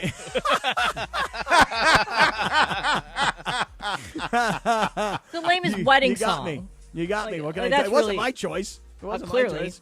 I mean, my ex-wife had every single Disney film on VHS tape. And gosh, you guys think those are worth anything? Well, yeah, because they no longer make them. I gotta find those. They're in a box in my garage somewhere. I They can gotta be imagine worth you something. dancing to this with your Oh, yeah. bun. You really your man did bun. this song, really? It wasn't my choice. Come on, guys. The man doesn't decide. The lady decides. Oh, no. Yeah, you were dancing on the carpet, huh? I was tearing it up. If we end up having a wedding, well, no matter what, we might not have like an official wedding. We're having a big party, though. I'm deciding the entire hit list. She gets one song, I get 5. Oh, really? I don't really believe that that's what's going to happen. I think that's what you say, and then she's going to set you straight. No, we're going to have Yachtly Crew perform Steal Away live. Now that is amazing. That would be incredible. When is this happening? A few years, I got to save up the $70,000 to hire them. We've done too good of a job of pumping them up. Now they're too expensive. Yeah, well, if you let me get involved in negotiation, there could be some trade going on there. You're not even going to be invited. Oh, really? All right, I guess I won't be invited. No, you could be the pastor. Now that would be good. I should be the pastor. You don't even have to be. Yeah, you could get like a license to officiate the wedding. All you got to do is take an online thing. I would love to. Doesn't Mason actually have a license to do that? Oh, great! Just what I need. Yeah. What, you don't want He a Mason to Zumba be instructor too? Well, You at don't least want him if to be he your officiant? At least if he's the officiant, he'll give him something to talk about on the show. Wow. It's a good cross promotion, you know. This freaking guy. No, we're going to have Baby Whale. Baby Whale's going to be the head of security. He's not going to let people in. He's just going to tackle them. I can't believe this is your wedding song, Cap. I know, but Lindsay, I can't say that I picked it. I just had to accept it. And then, but don't get me wrong, I will be honest about it.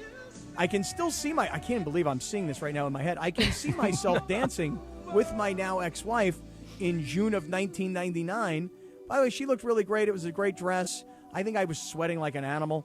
And As usual. Yeah, and like we were dancing around the dance floor. And is it possible that at this point her father comes up and like gives me the tap on the shoulder? Hey, my turn. Is that possible that happens during this song? Maybe. Probably not. No? So we had to dance the whole song. No, I think other people come onto the dance floor. Hey, everybody, come on up and let's join the new couple. Come on, everybody. Let's join the new Mr. and Mrs. Kaplan. Right. Because we don't know how long this is going to last. So come on up, everybody. It's doomed from the start with that wedding song. I guess so. Wow, Lindsay really piling on. Yeah, I just think it's really bad. Like, it's really bad for Why? a What's wedding so bad song. about the song? I Just don't get because it. it's part of a Disney movie, and it's So just what's the it's not problem? your story. It's Princess Jasmine and Aladdin's story. Right, but don't you think that people find like they're like, hey, I love Disney stuff. I love this. Yeah, but movie. you're not Oh, a Disney dude, I went adult. to a wedding one time. This was a long time ago now, where literally these people loved, or the bride, I was assuming, loved Disney so much that the tables were literally like, instead of numbers, they were labeled after Disney characters. Oh, wow. What table was sitting on? Simba. Yeah, it was wild. Like, there are people, to Cappy's point, who really love Disney, man. And listen, that would make God sense, bless though. them, because we're employed because of Yes. it. Yeah. I mean, that would make sense, though, but I feel like it's kind of a random song for, like, a normal couple, because you're not a Disney adult, right, Cap? No, I mean, I go to Disney. I go once a year with my kids because they love Disney it. adults Well, are, like, Lindsay really, arranges really that into for it. you, yes. Yes, right. I couldn't do it without her. I mean, that's for sure. But yeah, I mean, listen, my ex-wife was a Disney adult. She's probably back so then. jealous that you get to go for you know. Lindsay's going to get one more swing in on you. I So know. be ready. But Just she- saying. I don't feel like she's really swinging at me though. She's kind of swinging at my ex-wife. Yeah, you is know? she She's swinging at jealous her of your ex-wife. Disney perks? Yeah. She's got to be. I would think so. Well, she probably is. Like when all four of my kids and I all go to Disney together. Oh yeah, that kills That's her. got to just kill her. And I honestly, I kind of feel bad about that. No, you don't. No, I do. I would imagine. I'm surprised she didn't try to go after those in the divorce. Hey, George, good thing I got hired by ESPN after the divorce. Yeah. She might come back looking for more now. Yeah. And another thing I want, Your Honor, is I want his Disney passes. Okay, so back to the question here. So you weren't listening to Creed, you weren't listening to Seven Dust or Breaking Benjamin or Hoobastank. Creed, yes. None of those guys. None of those other bands. George, you tell me. Do you know the I've names heard of any the other Hoobastank, but I bands? couldn't name a song. What about Hinder? They did like Lips of an Angel. Didn't we do this bit like in the afternoon? We talked about it. Like 2 years ago? Yeah. I didn't know. So anyway, like, I is don't there know. is there I- bands yeah. that you guys would pay to go on a cruise? Like, to I see? mean, there's probably a lot of them. But none of those. I would never go on a cruise, though. Even though I don't love cruises either. think I would either. I think my kids want to go on one. like Really? one of the Disney cruises. Interesting. Oh yeah. Even after the discount, that's going to cost you like $40,000. No, we get a good. You get a good deal on those. But the They're all, yeah, it's just I don't know. We'll see. I'm not a big cruise guy. To your point. if the Foos Fighters, Cappy, had a cruise, would you go on that? Well, those are my I mean, neighbors. listen, I'll tell you this. The Foos Fighters. Yeah. What up, Foos? I actually think that a tribute band cruise would be fantastic. Yeah, So I'd get would. the Foos Fighters. I'd get the Red Knot Chili Peppers. And then, whoever else. I'd get Pearl Jammed, I'd get No Duh rather than No Doubt. I mean, I'd get all my favorite tribute bands together and go on a cruise. But if you just said to me, listen, give me Red Hot Chili Peppers, Pearl Jam, and Foo Fighters. Like, those are my top bands right there. Yeah. You give me those three bands and you say, hey, we're going on a cruise and these guys are performing every night, count me in. Right. Oh, yeah. Carlo called them the Cruise Fighters. Pretty good. That is the Lindsay segment today, brought to you by Hernandez Wholesale Flooring.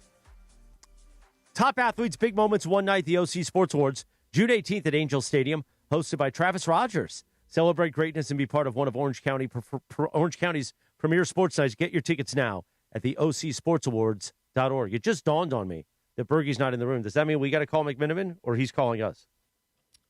You guys, we get him a couple minutes before we can call Well, no, him. I was just thinking ahead. I can text him and tell him to call. No, we can call him. I got his number. That's fine. Okay. All right, time for the Don't Sweat the Small Stuff calendar of the day for today, Tuesday, April 21st, 2026. Create from the inside out. Copy the inside out.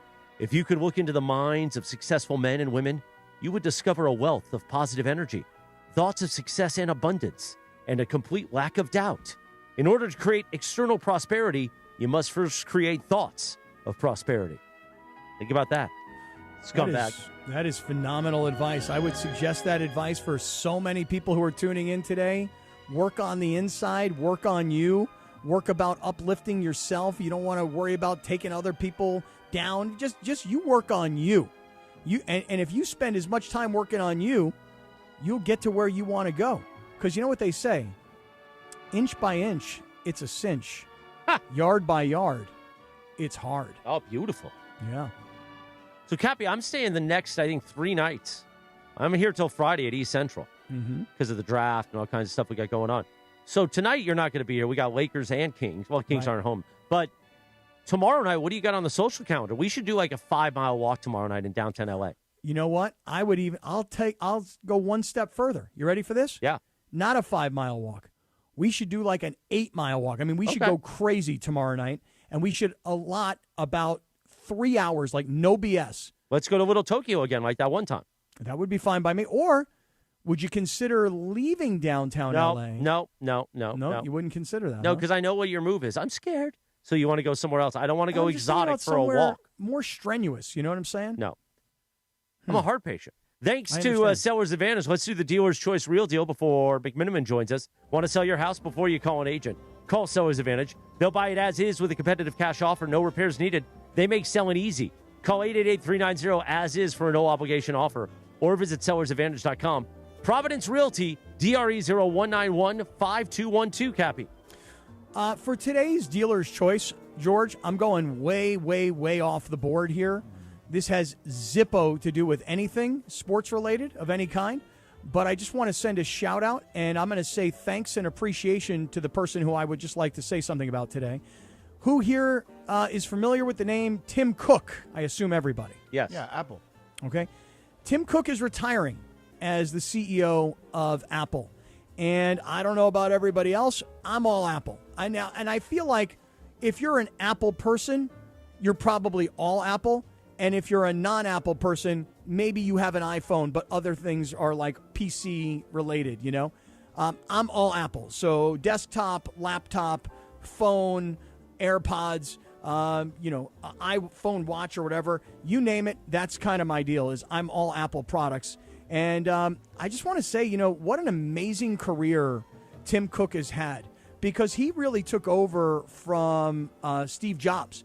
And if you do any research, if you're interested in this stuff at all, Tim Cook, he was a guy that when he took over the company, obviously they were already a huge company, but he has ushered them into, a stratosphere that Apple did not know previous to Tim Cook. And 15 years he's been the CEO, not to mention he's worked at the company for like 28 years. So I was watching CNBC, right, or maybe it was CNN, one of these kinds of networks, and they were like, Tim Cook is retiring. What does this say about the future of the tech industry? And I'm like, it doesn't say anything. What it says is, this is a guy who's been there nearly 30 years. This is a guy who has helped take Apple from where it was, which was a monster company, and turned it into one of the biggest companies and biggest brands on planet Earth. And oh, by the way, Tim Cook is still a young guy. He's probably like in his mid to late 60s, like 66-ish. And he's a gazillionaire. So if you're Tim Cook and you said, hey, I've been here 28 years, I've been the CEO for 15 years, I've helped us get to where we are now, product-wise, company cap valuation-wise, you know what? I want to hang out in the desert, and I want to go play golf, and I want to live the rest of my life. Tim Cook, congratulations to you. Thank you for all the innovation that you've brought to our lives, and we wish you the best. There you go. There you go. Or he does know something's about to happen in a year from now. We'll be like, oh, that's why Tim Cook stepped down. I hope you're wrong. I'm just saying it could be that. Don't too. scare him. He's got Apple stock. Right. Don't scare me. I would like get that. rid of that then. Oh, really? Now's the day? I wonder if it went up or down, Cap. It is down a little bit today. What is it? Sell the news, as they say? Yeah. Yeah, so Apple today is down, you ready for this? $6.53 at this exact moment. Kind of a trading lot, isn't it? $2.60. Well, not really. It trades at $266. So, what is it down? A percentage point, if that? Somewhere in that neighborhood. So, I don't know. Maybe you're right. Maybe there is something going on. Maybe Tim Cook is like, this is my jumping off point. But for me, I just look at it and I say, this guy has made everybody who's ever put money into Apple stock, this guy's made everybody a lot of money. So, congratulations, Tim Cook. And that's your dealer's choice right there. Thank you so much, Cappy. All right, you guys talk amongst yourself for 30 seconds. we're going to call McMenamin in here. All right, let's do that. McMenamin. Let's do it. George, what do you think about this? I know we talked about it with Evan earlier today. All these series that we're watching in the NBA, and we talk about like last night, for example, and we see teams, even up series. You see Atlanta beat New York in New York as an example, right? All these series seem to have gone like, hey, the team who won the first game probably lost the second game. I think the Lakers are going to buck the trend tonight. I think the Lakers are going to win this game. I am not confident at all that Kevin Durant is 100%. Yeah. And that's, by the way, that's just an opinion. That's not based on any information, okay? If you get hurt last week on Wednesday in practice, you don't play. Now you got to come back. You got to get out and some shooting around, and you got to get back out on the floor. And you may have a tender knee, and if somebody bangs into it by accident or not, what does that really mean for Kevin Durant? And I just think that if Kevin Durant is fully healthy, obviously we have a different discussion. But Kevin Durant not fully healthy, and of course missed game one, I love the Lakers where they are. I think the Lakers are going to win this game tonight. 9:29 on the Sedano and Kap Morning Show. It is time for a ball knower himself, a man who apparently we've been chasing for quite a while. But he's a busy man. Guy's busy. The one and only Dave McMenamin now joins the Sedano and Kap Morning Show on a Tuesday. Good morning, Dave. Good morning. I'm not a big morning guy, and so your guys' hours are kind of tough for me sometimes coming off a game. But I'm very happy to join you today on this momentous Game 2 Tuesday. Yeah. Look, the reality is Dave was more of a Sedano and Kap afternoon guy. Like afternoon, he was good to go anytime. Right. Yeah. That's right. Well, Dave, when you get done, in play, afternoon delay. Right. Exactly. When you get done with a game and the game is over, like last night, the game ended between Denver and Minnesota. The game ended at 10:30.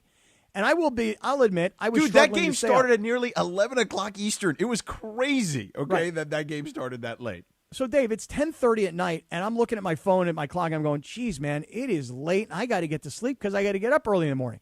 So when a game ends at 10:30, what time might you normally get to sleep?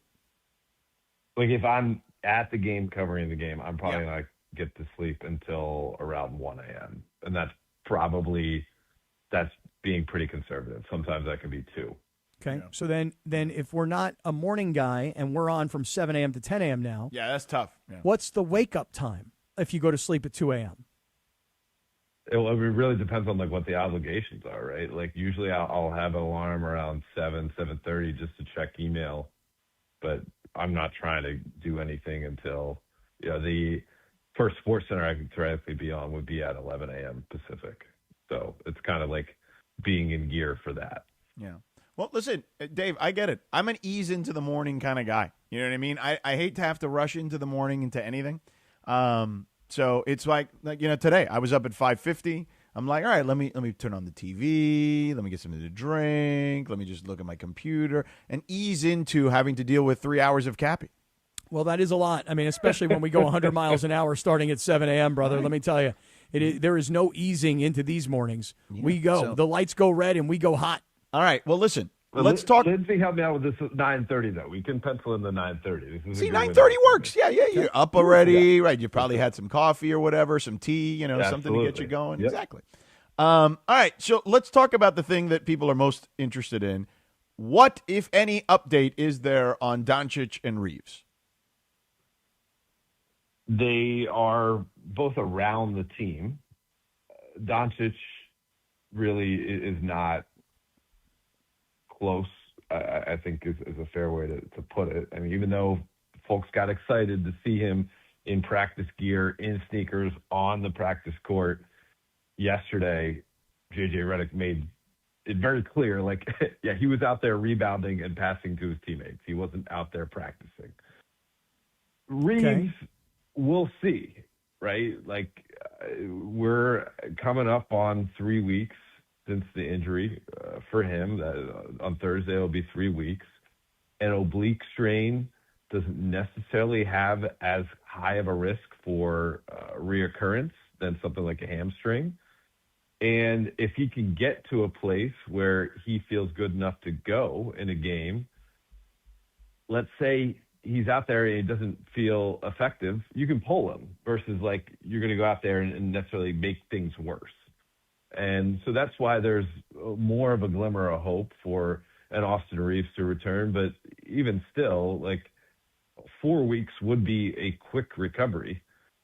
If you look at Game 5, that's 27 days after the injury occurred against the OKC Thunder on April 2nd. So, that's about 4 weeks. Is that a theoretical return date? Yes. Is it a targeted return date? I'm not saying that. But I think when you start to look at Game 5, Game 6, Game 7, and depending on where the series is at, that's where you can start to think of a theoretical range for Austin Reeves. Okay, so then let's talk about getting to that Game 5, 6, or 7. So the first game, to me, Dave, like you got to win this game. You're fresh, you're rested, you're home, you got good vibes going on. You got to win this game. Little did the Lakers know, or at least certainly we didn't know, that Kevin Durant would not be available on Saturday. So the Lakers take care of business, 107-98, get the win. Now we come into tonight's game. I'll ask the first part of it, which is any update on Durant. And presuming he plays, you think he's 100? I don't think he'll be 100%. I do think he'll play. That's not based on Rockets knowledge. That's based on covering Kevin Durant pretty much the entirety of the time I've covered the NBA, knowing the competitor that he is, and also speaking to some people in the building the day of Game 1 who were around him after he had to make the decision not to go, and how much it just ate at him, and he was so disappointed. Now, I spoke to someone on another team yesterday who, kind of has knowledge of the type of injury that Kevin Durant's dealing with based on conversations with his medical staff. And he said in the regular season, for someone not named Kevin Durant, this thing could keep a guy out of the lineup 2-3 weeks. Now, Kevin Durant is the number 5 all-time leading scorer for a reason. He is obsessive about the game. He's going to do everything he can to get out there. But you're talking about 6 days removed from this injury. And again, for what another player in the NBA, based on the opinion of someone I spoke to yesterday, that it could take them out 2-3 weeks. So you can't imagine he's going to be 100%. Now, you think the Rockets will just have the human side of urgency going into their preparation. And that's the challenge would be for the Lakers is, can they put themselves into a fake place of urgency and make them feel like they have just as much desperation as the Rockets do? And that's really the challenge for J.J. Redick going into Game 2. Dave, you've been around LeBron every day for over a decade now.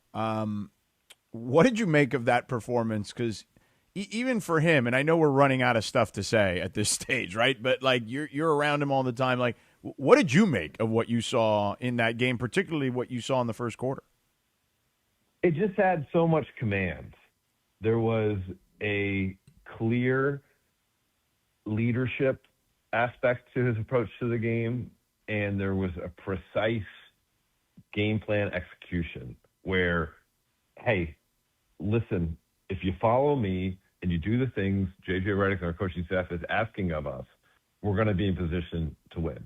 If you're going to make sure you're making the right rotation, if you're going to crash the boards, you're going to take care of the basketball outside of those 2 or 3 minutes at the end of the second quarter, if you're going to make the extra pass to the open man, if you're going to make sure we're balanced when we get numbers, we get long defensive rebounds, we get steals, we get deflections, so we have one guy run into the corner so that we can pull the one defender, and then we have court balance to get requisite advantage basketball. Like, that's what I saw out of LeBron James, with some flair for, the moment in the fourth quarter where he puts up 9 of his 19 points when the Rockets were starting to make a little bit of a push. It was tremendous. He absolutely set up Luke Kennard for the success that he had, and what a game for Luke Kennard. I mean, geez, 27 points on 13 shots. And I think the belief meter for this group that had stabilized, I think, after it took a major dip after the OKC loss, it is back trending towards the direction of, we can do something special here. Now, you can't rest on your laurels, and Game 1 does not make a series, but the approach that LeBron took that's the type of guy you're going to want to suit up for. And all the guys on that roster are excited, I'm sure, right now, thinking about what it's going to be like to play Game 2. Dave, talk to us about Luke Kennard, but really more about how JJ was talking to Luke Kennard about, look, it's one thing if you take fewer shots and you have a higher percentage, but we'd actually be happier if you had a lower percentage, but you took more shots. Can you kind of talk us through that? Yeah, like if Luke Kennard is J.R. Smith or D'Lo or D'Angelo Russell, like he probably doesn't need to be told multiple times by his coach that you have a green light. It's like, okay, cool, I'm good. And then you're going to take all sorts of shots. So what J.J. Redick is doing is trying to say, hey, I appreciate the way you play the game. That's why we wanted to trade for you from Atlanta. You are a conscientious basketball player. You do look for your opportunities within the team structure. What our team needs from you right now is to shoot it even more so. And maybe you have that little internal governor that's been built into your brain because that's the only way you've gotten minutes as a role player in the NBA. Remove that governor a little bit, put your foot on the gas, and we'd rather have you shoot 6-7 threes a game, and maybe a couple of them aren't, perfect in your mind, and you end up having a lower percentage from three. But that's going to do better for our team than if you only shot 3 or 4 kind of perfect threes. And JJ said there was a couple examples, and the one I can think of is when he was kind of leading the break. They put a wall in the lane. Luke dribbled back out to the left wing and just let it fly like that. And obviously he made it. That type of shot is not the type of shot that Luke Kennard's gotten in his 9 years in the NBA. That's the type of shot that would usually have him be pulled onto the bench. But he's like basically the best playmaker that they have other than LeBron James right now. And LeBron is 41 and using some of that energy on the defensive end, and they need him on the defensive end. And so, have at it, Luke Kennard. So, Dave, let's talk about just JJ a little further here. And I've been saying for a while now, he has done a freaking incredible job with this team, right? Because of all the challenges that you know very well they've faced, right? The ups and downs, the injuries, guys in, guys out, and trying to recalibrate. And when I saw you in San Francisco, one of the things I asked him about was just kind of like, hey, like what do you got to do now? Like, how are you trying to figure this out now? And he used that word, recalibrate, right? We're kind of over the shock. We got to get through this. And we have to just kind of put guys in their best positions possible, right? And just kind of accentuate their skills. And that means some guys, to your point with Kennard, will have to probably get a little out of their comfort zone. But just what can you tell us about just JJ and how he's led this particular group?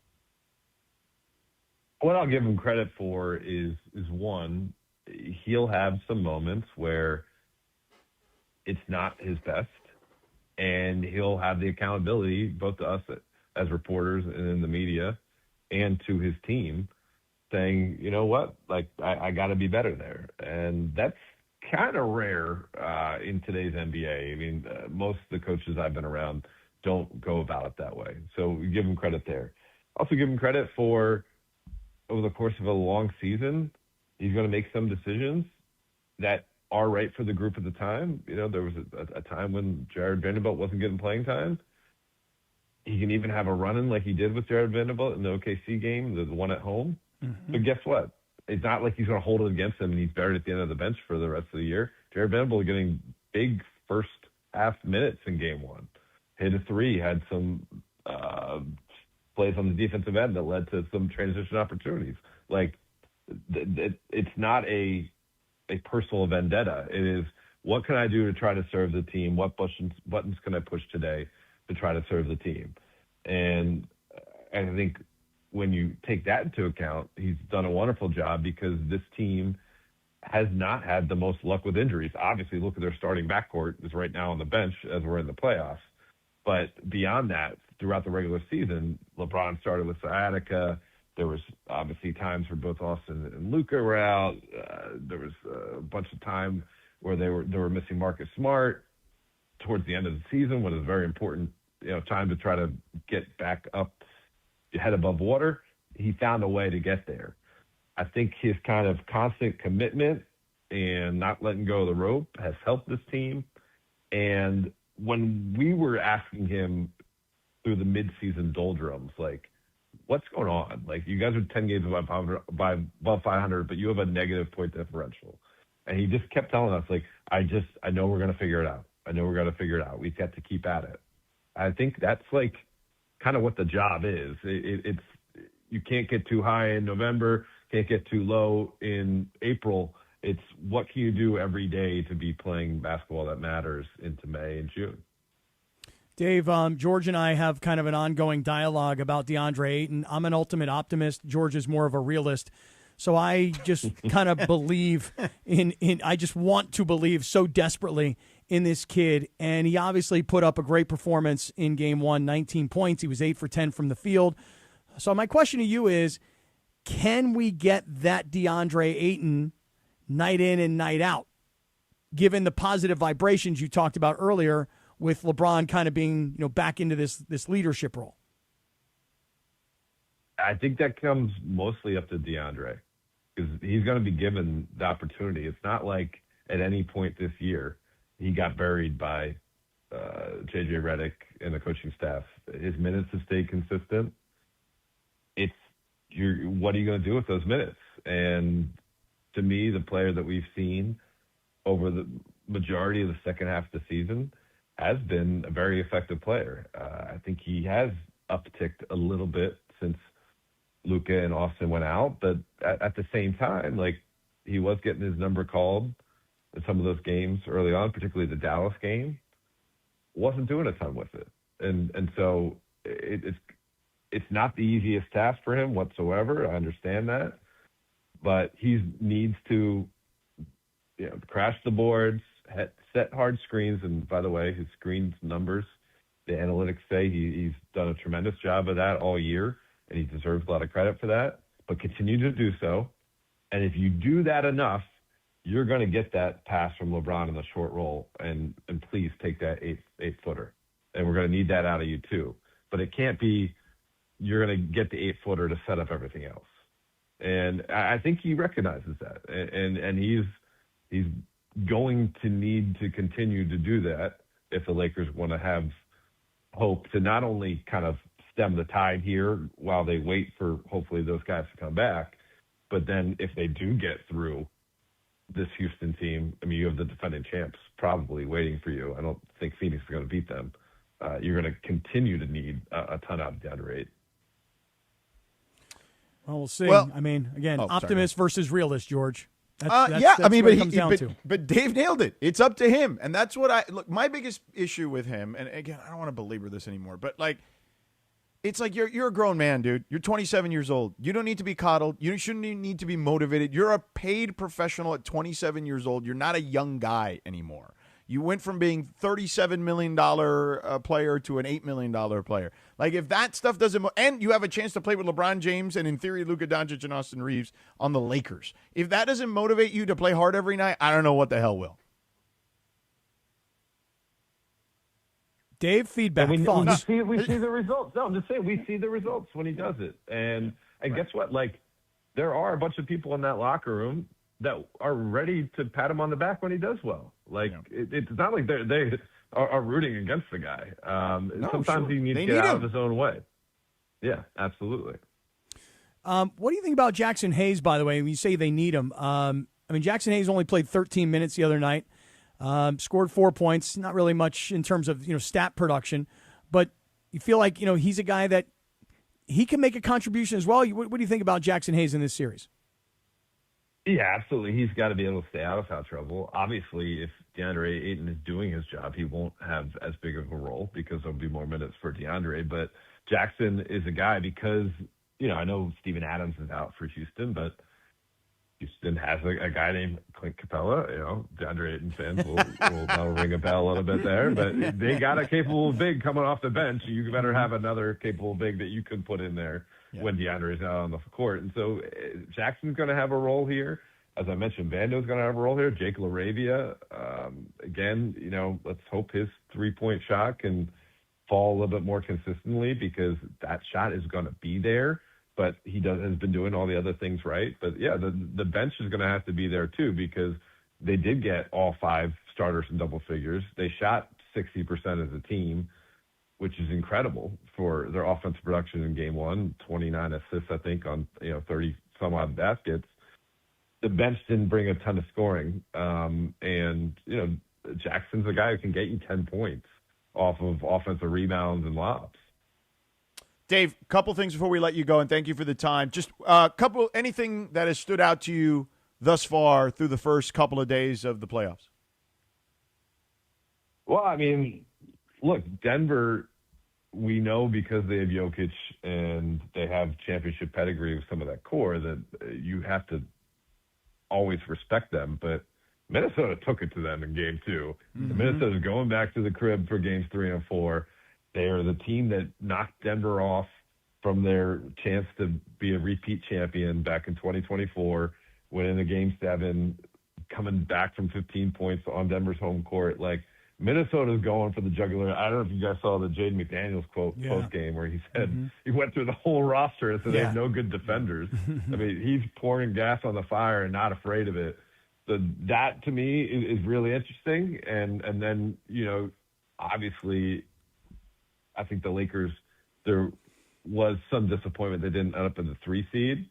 But, sometimes you should be careful what you wish for, because if you were facing that Wolves team in the first round, maybe versus a Houston team with no KD or a hobbled KD, maybe we're not talking about the Lakers the way we are right now. So that's one thing that stands out to me. Really, I think the 2 teams that I feel like are destined to come out of both sides of the bracket in the Celtics and the Thunder look like the 2 best teams thus far. I know it's only 1 game. I know they're playing teams coming off the play-in tournament, blah, blah, blah, but wow. And, from there, I think I'm really curious to see what happens with this Knicks-Hawks series, because I think that's the first time the Knicks blew a 10-point lead in a playoff game in the fourth quarter since the Reggie Miller 8 points. 1995, yep. Yeah, how about that? So that Knicks team, we know the noise is going to get really loud if they fall down in the series, and we'll see how that group handles it. What type of player is Carol Anthony Towns going to be if you're down 2-1 in a must-win game 4 on the road? It's interesting to me. They were 46-2, Dave, heading into the fourth quarter with any sort of lead this regular season, the Knicks. Now 46. Well, I mean, that was the regular season, but think about that for a second. And they had a 12-point lead to start the fourth quarter. Insane. Yeah. So anyway, well, listen, brother, thank you so much for the time. I know we'll make sure if we get you, we'll do the 9:30. 9:30 is a good time. Good time slot. Yeah, good time slot. We love it. All right, sounds good. Thanks, Dave. We'll see you soon. All right, fellas. I'm with you, Dave. All right, bye. McMenamin. There you have it. There he is. Pretty good. Yeah. Pretty Yeah, good. All right, forgot to ask him about Bronny and if he's going to get any more minutes. You know I feel what? I'm like he surprised kinda you blew didn't his go that. chance. You went Jackson Hayes there for that last question. I was a little surprised you went Jackson Hayes. Well, I actually, when you just said, hey, thanks, I actually did want to ask him one last thing, but I was like, all right, let him go. We've had him for a long time. I really wanted to ask him about this observation that I keep making, and I don't know if I'm right. He's closer to it certainly than I am. I'm watching it on TV. Yeah. But to me, the reason that the Lakers right now are going to win this series is because you have a very happy LeBron. And a happy LeBron is a very productive LeBron. Mm-hmm. And why do you have such a happy LeBron? Well, first of all, because the team was winning, and that was great. And then all of a sudden, obviously, catastrophic injuries. And then you say to LeBron, hey, sorry, I know we needed you to be this, but now we need you to be something different. And then LeBron gets to play with Bronny in the postseason. I mean, look, the dream was always the dream, which was I want to play long enough to be able to play with my son. Well, check that box. But it wasn't until the end of year 2 of Bronny that Bronny is actually playing what I would call valuable and important minutes. I mean, I will grant you it was only 4 in game 1. Mm-hmm. But to me, you have a very happy, proud LeBron. I have played long enough for my son to join me. The organization did me the favor of drafting my son. My son has done what I've asked him to do, and it's built into his DNA, which is work his ass off to prove the haters wrong. And now here we are playing in the playoffs together. You talk about once-in-a-lifetime opportunity. This is it. Will it happen again? I don't know, but the likelihood is not very high per se. So for Bronny to be playing valuable, again, only 4, but for Bronny to have played minutes at the end of the season that were important and be pretty good, by the way. Yeah. Bronny did not embarrass himself at all. Not at all. So for me, I see a very happy LeBron. I wanted to ask Dave, does he subscribe to the observation or not? But we said, hey, you know what? Peace out, brother. Peace out indeed. Sedano, can you get that Books read? We got to cut that here. Oh, you want me to do it right now? Yeah, we can do it right here. Why not? Let's do it. While you look for that, I'll just play a song randomly. Just a random song? It's crystal clear. Oh, there we go. Nice. Wow, you didn't pick that one randomly. That was intentional. That's a shot to the heart right there is what that is. Shot to the heart, and you're to blame. Right. You got love, a bad name. Bad name. You got the read? Really bad. Yeah, I'm ready. All right, 3. Let's pot Cappy and Windsy Well, I down. haven't read this, so I'm going to have to kind of figure this out. Okay, ready? All right, 3, 2. Hey, guys, it's Sedano. Mother's Day is coming up, and I've been thinking about my mom. You know, I didn't realize how much she did for me back in the day. Listen, she woke me up, made sure I got to school, had breakfast, got fed, right, picked me up from school, took me to practice and all my activities. I mean, you got to love mom, right? You got to take care of mom. So, yeah, Mother's Day matters, and you got to get it right. And the easiest way to do that is Bouqs. Bouqs is short for bouquets. That's Bouqs. And I'm sending mom flowers from the Bouqs Company. And I'll get you this, 25% off, so you can send some flowers to mom, too. Bouqs aren't just any flowers. They're cut fresh from the best farms, and they're bigger and brighter and last way longer. Some even grow on the side of a volcano. Send a vibrant, happy bouquet or step it up with a monthly subscription to keep some happiness coming month after month. When she smiles, you'll know you got it right. With over 55,000 five-star reviews, Bouqs is the way to go. It took me 2 minutes, picked the bouquet, set the delivery date, boom, done. And with 25% off, you can grab some for your wife, your aunt, and your grandma, too. Mother's Day is May 10th, so don't wait. Go to Bouqs.com. That's Bouqs.com. Promo code ESPN for 25% off. That's Bouqs.com. Promo code ESPN. Bouqs.com. Promo code ESPN. It's 75, but I think Mario. Well, you'll have to cut some stuff out. I think Mario can make magic. I read the copy, and it told me to ad-lib a story, and I did that. And the story might have been less than 15 seconds. I didn't question it. All I said was I'm just saying. Figure it out. It's not my department to figure it out, so. I'm just saying, you guys figure it out. I mean, I guess it kind of falls under my department, but I don't really deal with it. Exactly. Figure it out. He says. Figure it out. Oh, new word. Come on, man. Right there on cue. Come on. God, I love that we have this new information now. We're going to work it in imaging. How did we never know this before? By the way, Sedano, since we're talking, what was your first dance? It was Elvis. Really? Because I know you love this, right? Elvis the oldies. It was Can't Help But Falling in Love with You. Wait a minute. You rip Elvis Not Stop It? That was your wedding song? Well, it was not my choice, number one. It is a nice song. And I would say, though, my issue with Elvis, and this is not one of them because it's a ballad, was that he was, let's just say, he ripped off a lot of black artists. At any time during that process, did you tell the future Mrs. Sedano that you hate Elvis? Or did you just go along this was with it? pre me finding out about him kind of, misappropriating some of the stuff he did. All right. And really, a lot of it was more his R&B stylish kind of stuff from that era. Or hey, a ballad. I mean, everybody does a ballad. Ours was a special one. It was written specially for us. My buddy who passed away, he's on my Twitter because that guy holding the Grammy. Well, that was a downer. Thanks for that. He wrote a song, and then we heard it in the studio. He's like, okay, that's for you guys. You guys can use it on your wedding. So, he wrote it, very nice. and we used it for our wedding. Mm-hmm. Carvo used the pony. He used Genuine. Oh, really? Yeah. Is that true, Carlo? No, it's not true. But that picture in my office of me doing the pony, that's from Carvo's wedding. He had it framed, too.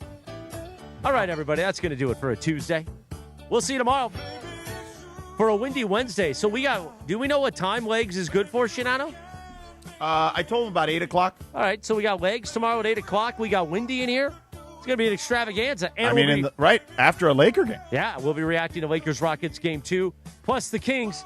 Everybody have a beautiful live imaging Tuesday presented by Providence, and we'll see you tomorrow. Enjoy a little Michael McDonald for the next few moments, and then the Rich Eisen Show with our friend Brian Weber filling in. That's all right here on ESPN LA.